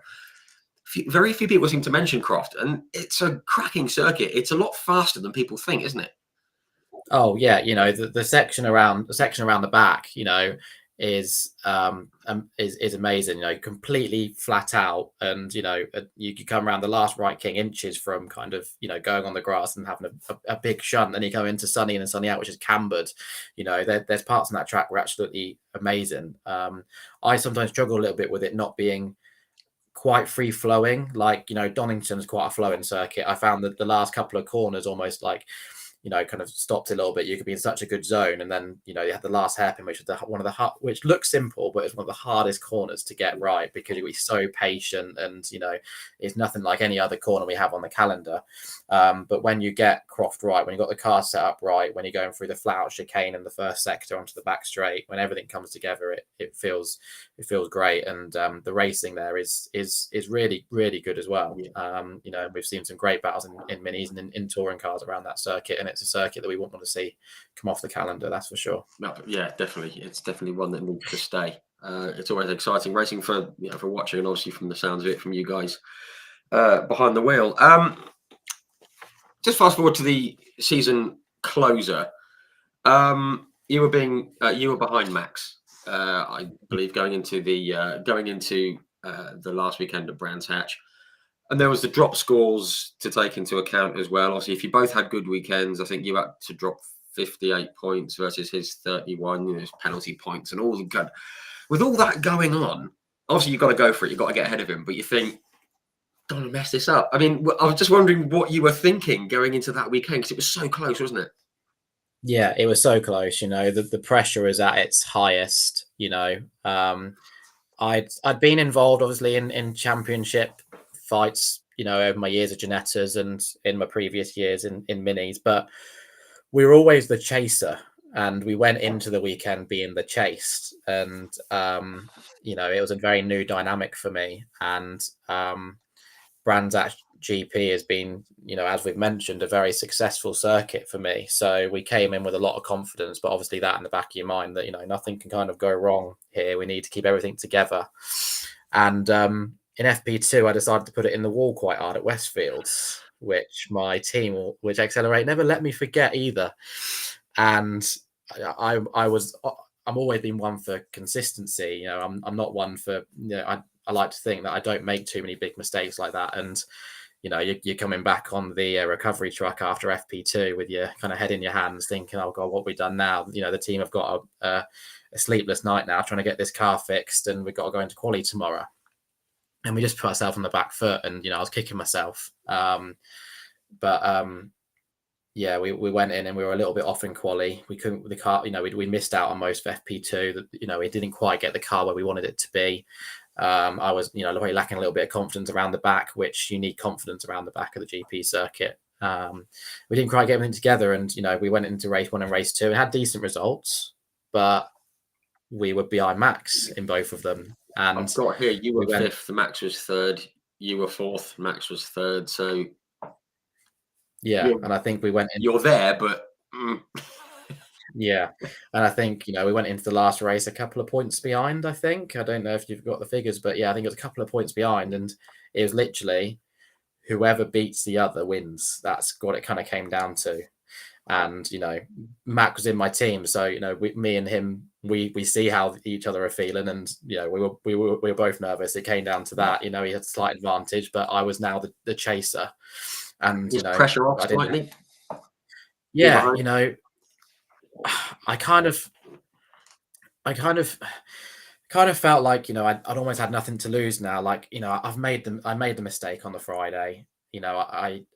I drove as high up as I could in the race, and I'm a bit behind now. But it's race to race, end of the season, anything can happen. Let's just go and give it everything. And somebody that I haven't actually mentioned throughout this podcast, and I should have mentioned him a lot earlier, but it's a guy called Lee Spalzini who did a lot of mental coaching with me over the years in car race, and he came on board after my dark spell in the first few rounds of Clio Cup to help me get my confidence back and get me in the right mental state. And we worked for a lot together over that period, on and off track, and he was with me every step of the way, and he's a massive part on my mental strength going into that last round. And he helped massively, and we were sitting up watching some of the racing on that Sunday before that race, which I remember, and he got me in that right mindset to go out there and whatever happens, just go and enjoy it, and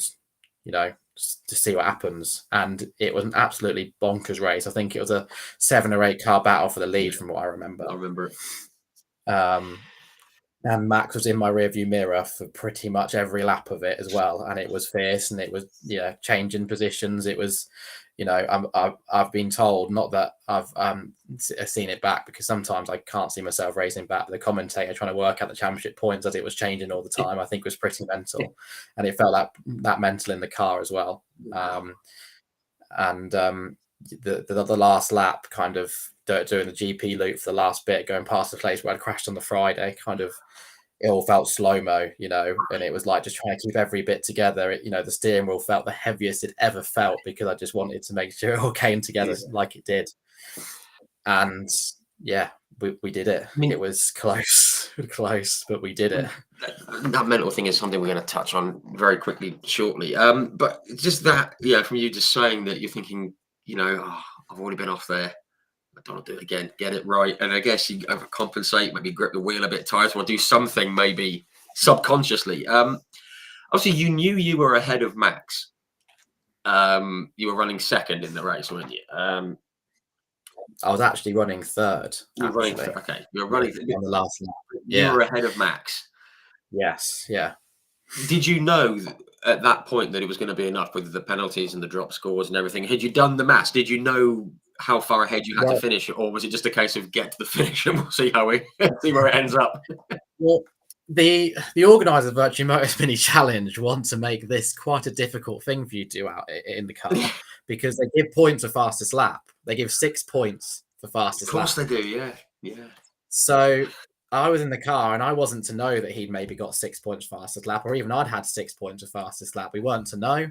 Sometimes, we can try and put a pit board out like sideways, or put a number on it, so but when you're thinking about the guy in the rearview mirror, you're not got a lot of time to look at your pit board sometimes. Yeah. And we were in third, and I had no idea, whether it was going to be enough or not. It wasn't until we came out of Clearways, coming up to the line, that I just see my mechanic Dan, who'd been with me every step of the way, holding the pit board out with P1 2021 on it. And Jack Davidson, a guy that I've been fighting with to the championship all year, he was now out of the championship fight. He even decided to come off the throttle pedal and let me pass on the line, just in case it wasn't enough, Yeah, and that end, third was enough anyway. But he was very kind to give her that position, and as well. But and at the moment I saw that pit board, it all became very real. And everything's started to sink. Well, no. I'm going to say everything started to sink in. It didn't. I don't think it sunk in for probably weeks. But it was a feeling that I never knew if we'd get to that feeling, but that feeling is something I'll keep with me for the rest of my life. I guess that slowdown lap. I mean, we've seen it in the British touring cars. You know, most recently with Tom and with other drivers. You can see like that's when the emotion of the season comes out and you've won the championship. Do you remember that in lap? Well, silly question, of course you do, but were you shouting, crying, gasping in disbelief? I mean, do you remember what you were doing? Because you won the championship. You know. I was slowing down, going up towards paddock, and I wanted just to scream, but nothing came out. I was almost in shock, you know. I was probably welling up loads, and probably at probably looking my worst, probably tearing up. I think, you know, I don't know how Formula One drivers and stuff do donuts after they win championships, because I think if anyone asked me to celebrate like that, I think I'd make a complete mess of it, because I wouldn't be, I wouldn't be able to think about what I'm doing at all. You do a banana, just a half, and yeah, probably stalled it a couple of times as well. Yeah, you know, it was absolutely incredible. You know, I was shaking, and you know, you get out of a car and you see people like Ash Sutton getting on their roof to celebrate and stuff. You know, I couldn't even think about how I was going to celebrate when I got out. I was that overwhelmed with it all. I just, you know, I wanted to see my family, and I wanted to see my mechanic Dan and share that moment with them. And, you know, you got cameras looking at you and everything. You won the championship, but everything else kind of outside your peripherals kind of just a blur. Yeah. You know, as a buzz. You know, it was incredible. And, you know, Max Bird pulled into the Parc Fermé behind me, and you know, he was as much of a deserved champion that year as I was. And I went over and saw him quite quickly, because I knew how much it would have meant to him too. And it could have quite easily been switched the other way around. It could have been the other way around. And he'd been a great teammate all year. We'd fought hard, being in the same team, in the same environment the whole year. You know, I went and saw him, and you know, we get on well to this day. And it was a great battle, which made me a better driver today. Yeah, fantastic. Love hearing all about the inside stuff. It's fantastic. Yeah. And of course, Max did go on to win the championship as well. I believe didn't he? Yeah. Following year, obviously, you came back for more to defend the title. And it didn't quite work out as you, I guess, would have hoped. You know, your goal would have been to retain the title, I'm sure. It didn't quite work out. It was a nearly year. I mean, there was again super consistent, which we touched on before. Yeah, there was points at Donington. There was fourth, couple of seconds at Brands. There was a run of 3 retirements in the middle of the season, which was a bit of a pain. I mean, did it just feel like it just didn't quite click as it had done? Yeah, for whatever reason. Yeah, you know, it was another new environment for me. I was coming back, defending my championship. You know, you had a target on your back. You go from never fighting for a championship to then defending one. You know, you can't really prep for that. And through the off season between 2021 and 2022, we were trying really hard to try and make a step up to British touring car possible. You know, and there were talks, and you know, there were possibilities, and you know, we're speaking to teams, and we're speaking to potential partners, and you know, we weren't dreaming, but we're really hoping that was gonna come together. And you know, we were getting very close to the start of the season, and you know, it wasn't realistic, and you know, that all the pieces weren't quite coming together. And you know, if I'm not going to be stepping up to British touring car, then where do we want to be? And we want to be in the closest thing we can be to that, and the championship is going to be the most competitive, that's going to keep me on top of my game. So we decided to come back and put that number 1 in my car and try and defend it. And there was a change of tyre compound. Goodyear changed the tyre compound for the year, which meant that the Mini we could always really grab by the scruff of its neck, and really be aggressive with the car. And the new tyre meant we couldn't quite be as aggressive. The setup changed a lot. We developed the setup a lot through that first year, and I did a lot of changes in that year with setup to try and get it right. You know, we had we had a lot of drivers come into the team that were new to the team. I think there was only me and one other driver who it was his first year the year before that had stayed in the team. And I was the most experienced driver. So we were trying a lot of things with setup to try and get the car working right for me and the other drivers. And we probably took not risk, but we spent a few of those races as almost as longer test sessions trying to get the car right because we knew the pace was going to be there. And we just couldn't quite get it together. I think I had 7 or 8 punctures throughout the season, whether it was in qualifying or the races. So, I think we had 1 or 2 punches at Brands. We had a couple of punches at Alton Park.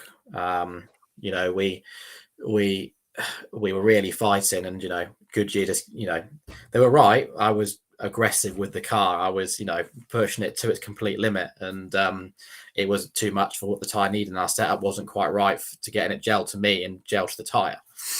So yeah, we battled with that so much through the year, and we just lost sight for defending the championship. We ended up being further back than we wanted to be, and things just kind of roller coasted out of control a little bit. And when you're having retirements, you're not qualifying where you want to be, you're involved in other incidents, you start questioning yourself. You start thinking, was last year just a fluke? What's kind of going wrong? Is it me? And it was a really tough year, and probably didn't realize how much pressure I probably put on myself, and how much trying to get to touring car and then not quite getting there probably took my mind off the ball a little bit. Right. And the disappointment of that a little bit meant that I'd kind of lost the love and the enjoyment that I had out of doing minis, because they're my most, the years prior were my favorite years in motorsport. But I wanted that step up, wanted that dream, didn't quite happen, and that really affected kind of my performance, I think, because I kind of just lost the eye for it, and we kind of got lost in trying new setups and trying new things. We kind of lost that car that we wanted. And we had some good results, but we could have had a lot of good results if we'd if we got everything clicking, but we just didn't quite get it that year. And sometimes that's how it goes. And I learned a lot from it about myself and about the car, but mainly about myself and how I want to be around a racetrack and in a car. And I wouldn't change what happened, because I feel like I learned a lot from it. And I just lost. I'd lost. Kind of felt like I'd lost the love a little bit at the end of the year because of how many times it had gone wrong. And we, me and my dad and my mum, we've been doing it since day dot. We do it because we love the sport, and we came out of the year at the end of the year, and we'd not loved it. We were angry with it. We were angry how it went. And it just wasn't a year that. We've got many great memories to take from it, unfortunately. Yeah, sure. And that love goes back to what we said about the karting, doesn't it? Even way back then, you do it because you love it, and that's why you do it. And I mean, and you sort of, and as you said, you kind of fell out of it. You fell out of love with it just a little bit, as you said. You were disappointing year, but you never finished outside the top 10. So being disappointed with that is almost a good thing in a backwards way, because it shows that there is more to come, and there's more. And you said about the mental side of it, and almost like remembering why you're doing it for the love of it and not putting pressure on yourself. I mean, admirably, you came out and you said in public on social media, you said, right, I'm going to get back to enjoying it this year for 2023. That was, I mean, I don't think there's many people that would have come out and actually said that. I said, look, this was a problem. The mental situation, the mental focus wasn't quite right, and I'm going to go back to enjoying it and just just go for it. And I think a lot of people actually saw that and thought, fair play, for coming out and saying that. Yeah, I'm so privileged and lucky to be able to have done and raced, and what I have to race against the people that I've raced against, to come on top sometimes, to been able to have gone on this journey that very, very few people get to go on. There's so many great guys that I race against in karts and never got to step the cars. There's many that did genetic juniors and then couldn't make anything more of it. I'm so lucky to have been able to do the years that I've done. And we were a family that we never had the money to do that. It wasn't for my sponsors and my partners, and we love the sport. We loved EXCELR8 Motorsport. We had so many good memories together, and I wasn't winning races and final championship in my first few years in Clio Cup in mini challenge, but we still had a great time. We still loved it. We still were counting down the days to another race weekend so we go racing again, and that we wanted that feeling back. And the number 1 was off the car, number 45 was back on the car. We weren't the reigning champion coming back. We were a driver that had not quite had the results last year, and we can come back and just enjoy the racing again, lad and dad and mum and family and girlfriend, and just go back to doing what we love. And we did exactly that. Yeah, absolutely. And goodness me, did it pay off. I'm gonna just chuck a couple of sort of stats at you, but I'll let you just talk about the season for just a little bit. Qualifying every weekend, you nailed it nearly every weekend. There was pole almost every weekend. You won 10 out of 21 races, and the nerd in me figured that out. That's a 47.6% win percentage. There you go. Not sure what anyone's going to do with that, but there you go. We can have a lot of plaques. We have a plaque for that as well. That's it. We need that or something.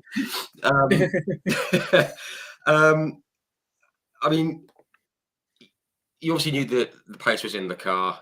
You decided not to play with things. You kind of felt there was more to come from it. Did you see 2023 coming and unfolding the way it did? Because as I said, qualifying was incredible. The wins and there was podiums. It was a heck of a season this year, wasn't it?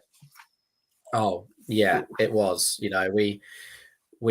We came back this year. EXCELR8 were even hungrier for it because EXCELR8 didn't have as good of a year in 2022 as they normally would. We had Ronan Pearson and Jason had a great year, but we were always a little bit off the pace of the hybrid tune cars and the Grays Motorsport cars, so we were even more hungrier for it. And we worked a lot in the off season trying to get the car right, and I adapted my driving style a lot to the tires and how we needed the car to be. And we went into the new season feeling very confident. We're going in with the right head. We had the right team around us.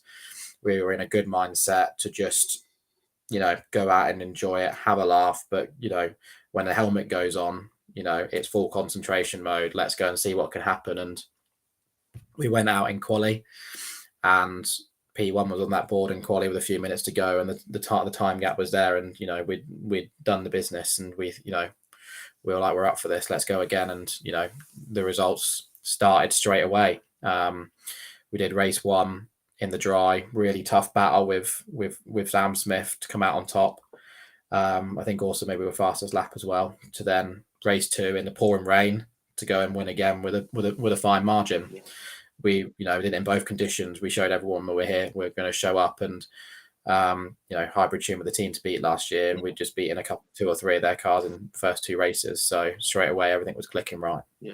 And again, that just set the ball rolling for the rest of the season. I could go through all the results, we're not going to, but it's safe to say that it was just absolutely stellar. It was probably, I've said all across the season, Ash Sutton has done amazingly in the British Touring Car Championship this year, and is rightly being spoken about a lot. I think people need to talk about Dan Zelos' 23 season, because it was right up there. Super competitive.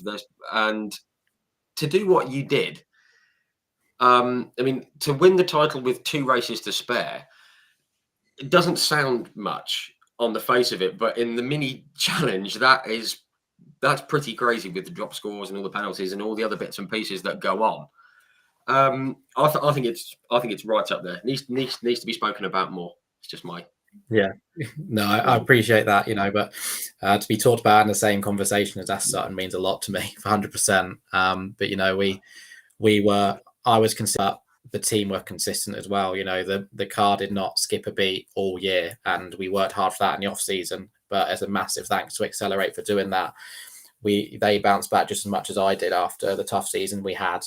And we got the qualifying set up and the qualifying strategy bang on straight away. And when you put yourself in a position to be on that front row, you've got a great chance of them converting them. And we got the car in the right place after quali, and we were able to battle at the front. And along with my experience and the car being on rails pretty much every round, we were able to bring home those consistent results. And we were, throughout all the races, we had people hot on our tails, 100%. And everything just went perfect. EXCELR8 did such a good job, and they outdo themselves every year. I didn't think they could do a much better job for me than they did in 2021, but they really blew out the park this year. Really did. Yeah, fantastic. And that's the thing. It's all about the partnership and the team. Obviously, you're a fairly big part of it, but obviously you need the team behind you doing great things. Now, earlier on, Kevin Whitewood from British Touring Car Chat, he said, now you won the championship this year, but says, did Will Orton push you hard for the title chase this year? And he's put a smiley face there. And I know why, because British Touring Car Chat, Will Orton is one of their little supported drivers, sort of pushing thing a bit. So that's a little smiley one. But he had a good season, didn't he? Well, he did. So I always keep an eye on the other support series and stuff, and how Genettas are going and stuff. And I'd seen Will coming through the ranks. I could see that he was a very, very good driver, and I was actually working with Will pre-season at Silverstone instructing, and he was telling me about all his his possible drives for this year, and he had a couple of championships he was thinking about. One of them was minis, but it was more in something else, and I kind of thought, if he decides to do mini, he's going to be quick. And he don't do something else. When the announcement came out that he was running in hybrid tune, probably the team to beat from the year before, I was like, okay, this is going to be a struggle, this. And I think the first couple of races of the year, he took a couple of races to get up to the speed and to kind of the racing that you get in mini challenge. And I think he won race 3. And for a rookie year to go and win his third race, you could tell that he was just going to get stronger and stronger. And I think in his race pace was sometimes, quite a few times was better than ours. And I think for him, a couple of times, what was just lacking was a little bit of that qualifying pace to be able to get it on that car straight away, which you need the confidence for. And I've been there, and I know that for sure if he comes back, and I'm not going to say anything about what I've spoken to him about, what he might be doing, but I did see him at the weekend working against Silverstone. If he can get that qualifying off to a T, I think he'll be very, very, very hard to beat next year, because he's a great driver and he deserves to be on that grid, and he deserves to go further as well. And he's a great guy off track as well. And you can own up and say they're good and they deserve to be here and stuff when they're even a nice guy off circuit as well. He's someone you want to see do well, 100%. No, terrific. Love that. Just very quickly before we get into some questions, just to wind down. As I said, you wrapped up the title with a day to spare. In fact, you won the time shot on the Saturday, crossing the line in second. Obviously, I guess there wasn't so much pressure as there was 2 years previously. Yeah, it wasn't so nervous. You took second. Am I to assume you enjoyed that one a bit more than the heart attack end of 2021? Yeah, I mean, we didn't really expect to win it in race 1 on the Saturday. We've got the kind of the team manager who manages the mini side of things, because Justina's got touring car and everything to worry about and things like that. Andy usually is very good with his numbers and does all of the spreadsheets and everything to work about the possibilities of if you finish here, you'll finish here in the championship, etc. And we hadn't even done it for race 1 because we didn't really quite think with drop scores and stuff it was going to be possible.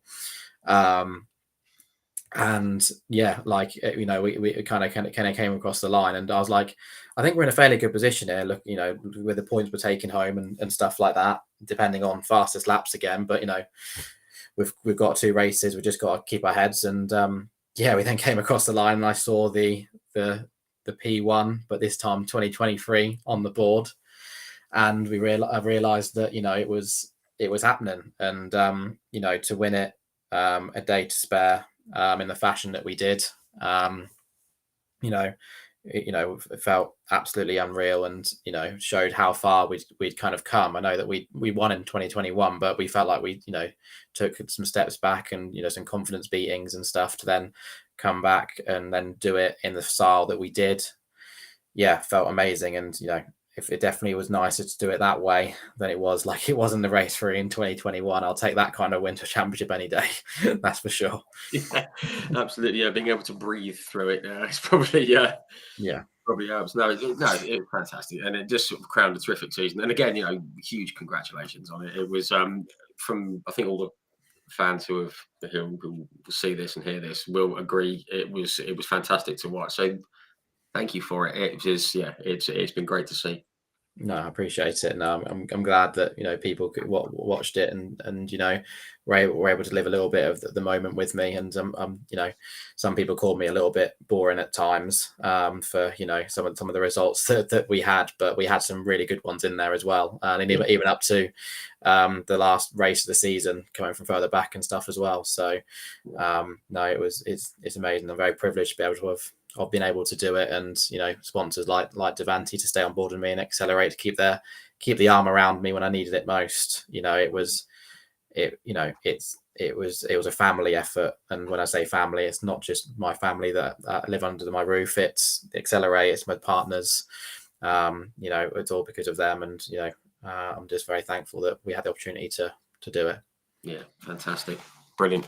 Just going to touch on a couple of things because we've run on. It's great. Love it. Love talking about motorsport. Always good. Yeah. Obviously, I'm not going to ask any pressing questions for next year or anything like that. But I did see the guys from Minis and Motorbikes. Check them out on Facebook, guys. They're all very, very good people. He says this man should be in the BTCC. Yes, agreed. I assume that's the aim for the next step if it can all come together. It is always going to be the aim. It is my pinnacle. It is where I want to get to. If I get to do a race in British Touring Car, I feel like we've made it, Dad. We've made it. So it's always the ambition. I feel more ready than ever to make that step and to prove what I can do. And I kind of wish, one of those things like it is in football where you get talented. Somebody offers the team you play for a load of money and you go over and play football. But there's a lot more pieces to that puzzle. So I would love to be in BTCC, and we are going to try everything we can to make it happen. Yep. But I'm also very lucky to have been able to have done what I've done and to be racing full stop. It's, Mini Challenge is definitely not a cheap sport, cheap car to be in. No motorsport is cheap. No. So I want to keep racing. I want to keep racing at the top of my game. I want to still carry on making great memories and, be part of this amazing story that we've done and we've built. And we'll definitely be trying for 100%. I just wish it was that easy to make happen.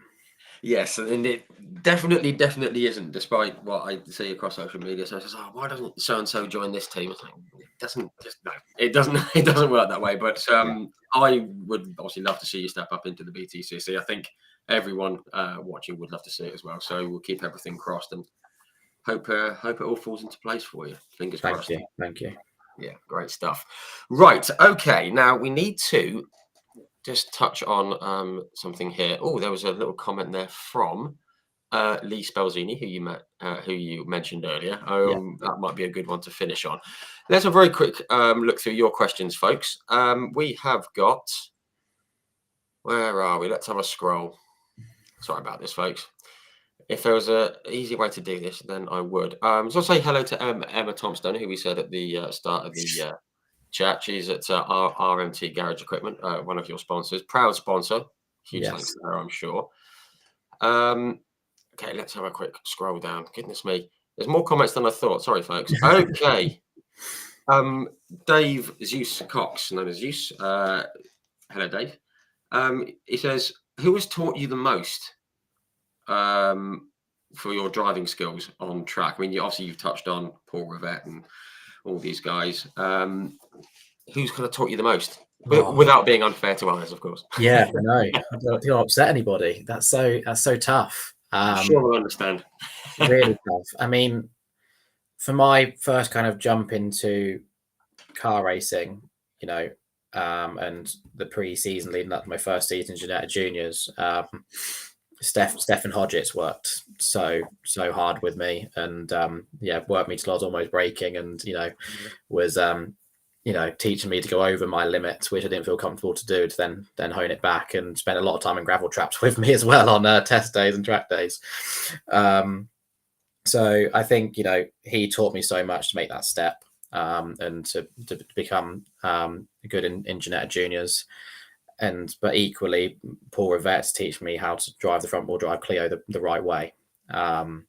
Both of them in tangent helped me develop myself as a driver so much. I'd probably say that Paul Rivette helped also to teach me, how to, present yourself, well in the paddock. And, he helped me when I was looking after my sponsors and guests and stuff by doing Q&As and stuff, which was the first couple of times I did that. He stood up with me and helped me bounce off him with the questions and stuff. And, it's not, motorsport isn't just about being quick when you got the helmet on. It's everything else that happens in the background, and Paul helped me introduce me to that and develop me off track as well, which all helps when you do put that helmet on.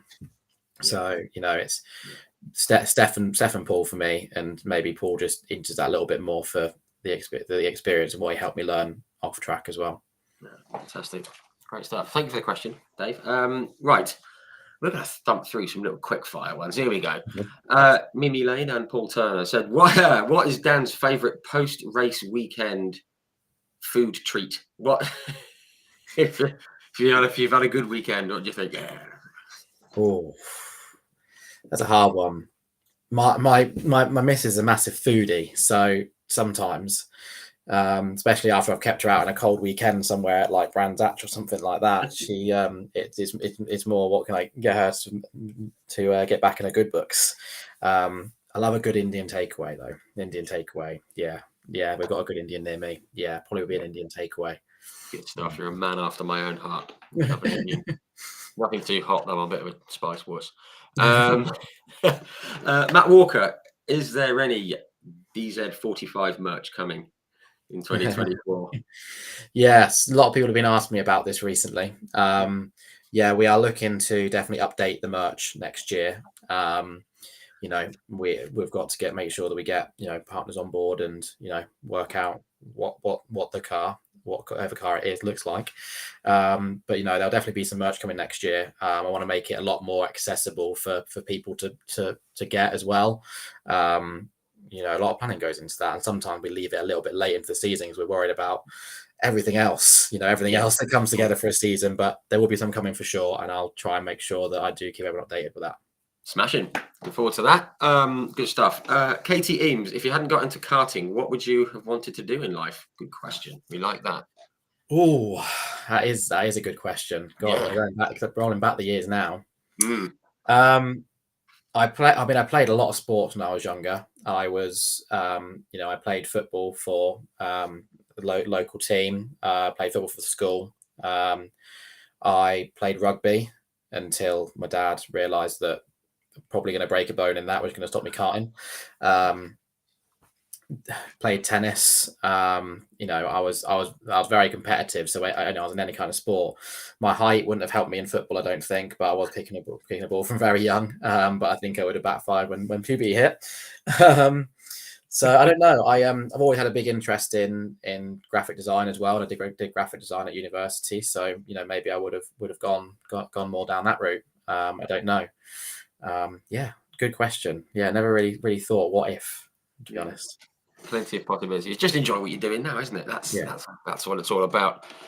Let's see. Okay, I'll have a quick scroll there. I'll get on to the last ones I heard. How did you choose number 45 as your race number? Or did you choose it, or were you given it one day? Or were you... I wish there was a really good story to go into the back of this. I really do. Because people have asked me this before. When I first got that pro kart, when I was about 8 years old, my dad went and signed me on for the Pro Kart Championship. And they went, "What number do you want?" And I was not there at that point. I think I was helping Mum get the Pro Kart out of the trailer or something. And he signed me on for my season. And he came back and said, "Well, we're all signed on and stuff like that. We're ready to go." and he had some numbers in his hand. I said, "Oh, what number did we go for?" You know, I thought it might have been like 11 because I'm 11th of May is my birthday or something. You know, he went 34, and I was like, "Why?" He's like, "I'm 34 years old," and I was like, "Right." He's like, "The only thing I can think of." So we end up being number 34, and then we went and joined British Championship, Formula Kart Stars for the first year in Coma Cadet, and 34 was taken. And we were like, "Oh no, what do we do?" And this is the time that we were in an easy up in a higher van to go to racing. And he went, "Well, I've got a load of 4s here, so we could use a 4 and save money on buying more stickers."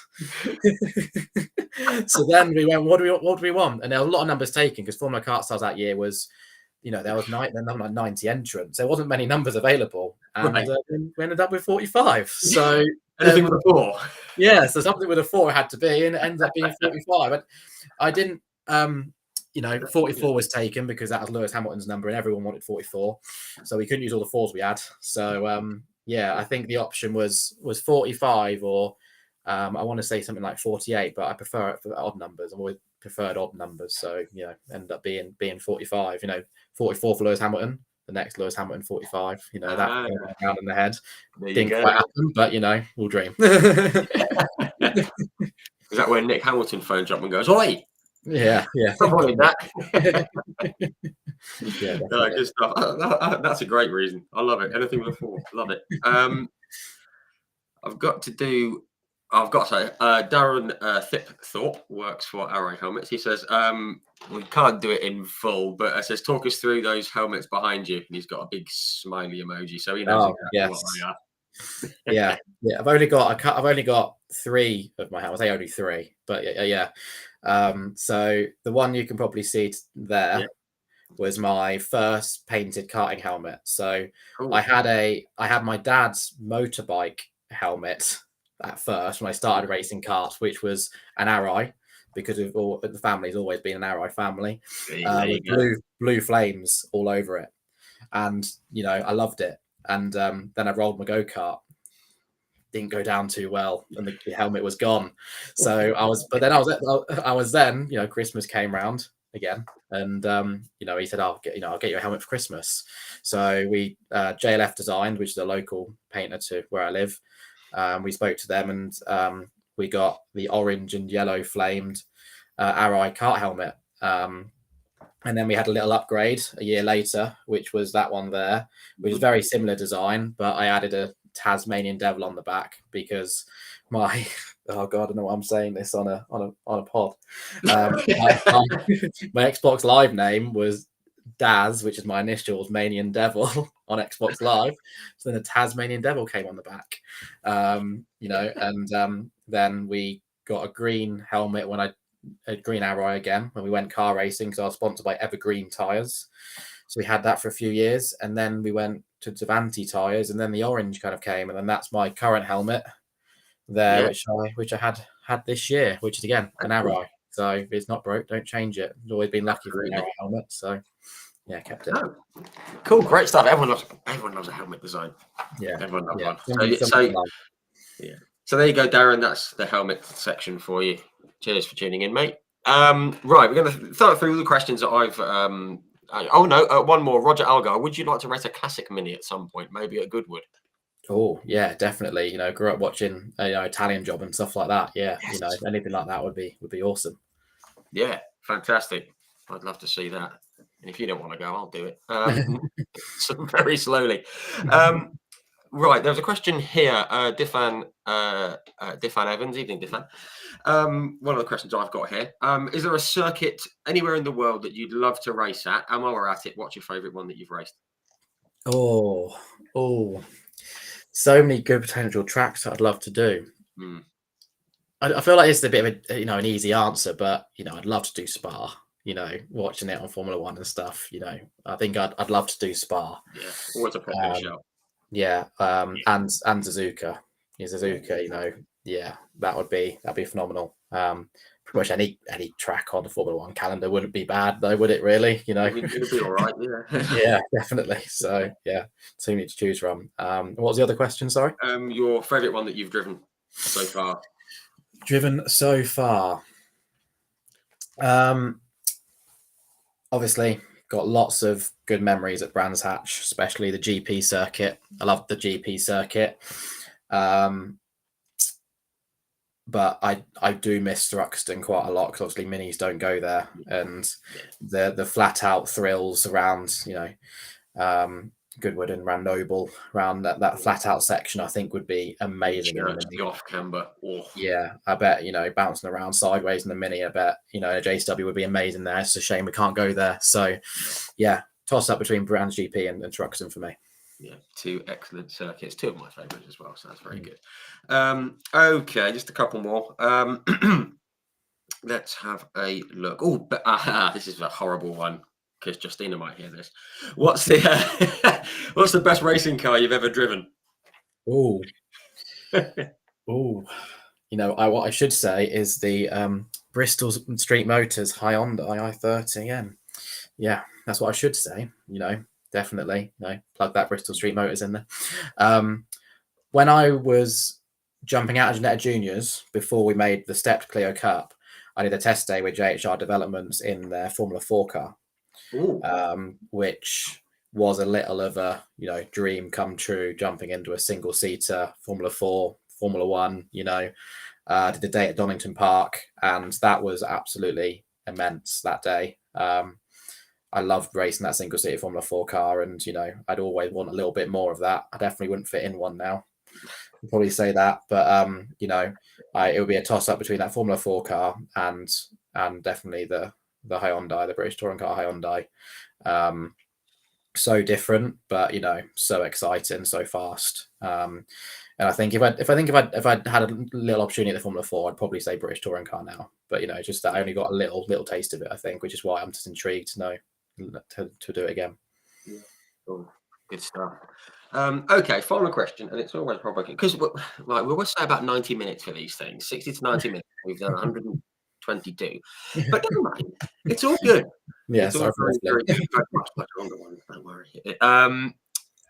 You've raced against a lot of great drivers. I mean, you mentioned like Will Orton this year, Max Bird, Max Coates, Samuel, Alex Denning, Brett Mitchell. You've got like Ronan Pearson, who gets to drive that car you just mentioned. Ethan Hamilton, Jason Lockwood, Ant Walton Eels, who raced against Paul Rivette, Nick Hamilton, guys like Dan Rowbottom and Mike Bushell, Sophia Flash, Chadwick, Billy Munger, Di Francesco, a chap called Colton Herter, who I think people have probably heard of. You raced against him a couple of times, Lando Norris, etc. Is there anyone who kind of stands out as maybe not being the best, but just being the kind of person that you thought, oh, if I can beat them, I'm going to be doing okay? Yeah. I mean, that's a really tough question. It's a question I've been asked before as well, and it's always a hard one for me to answer because there's just so many, and you just listed a snippet. I'd say that going through karting and going into Ginetta Juniors, I'd say that someone who I always was really tough to race against was Jamie Caroline. He was always very aggressive but fair, and if you were behind him, it was always hard to beat. And if you were in front of him and you get away from him, you knew you're definitely doing all right. And that was the year that people like Lando Norris and that were in it. But there were so many fierce people in that year. But I mean, people are going to probably think I'm a little bit addicted to him now. But when I was racing with Paul Rivette in the same team, with the same car pretty much, he was always on the money every time he went out, and I was just like, if I could just do what Paul does and go out like he does and be as quick as he does, then I'm doing all right.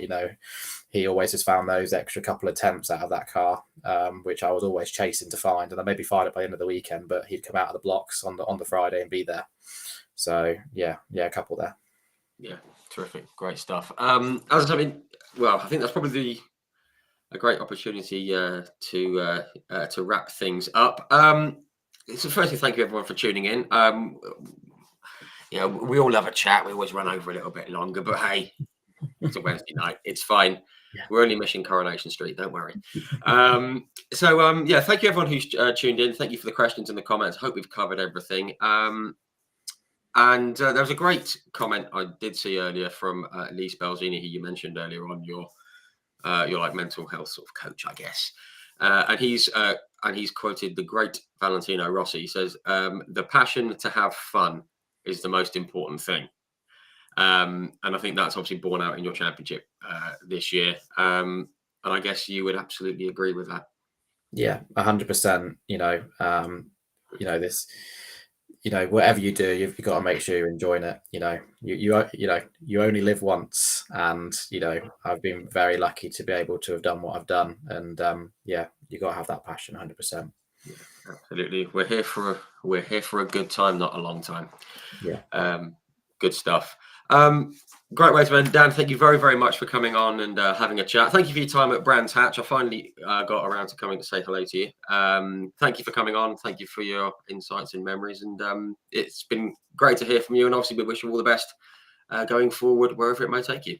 Thank you. No, I've really enjoyed it, and any excuse to talk for a couple of hours about motorsport, you can't beat it. So no, it's been a pleasure. So thank you, and thank you everyone for tuning in and listening to me boringly talk on about my life for so long.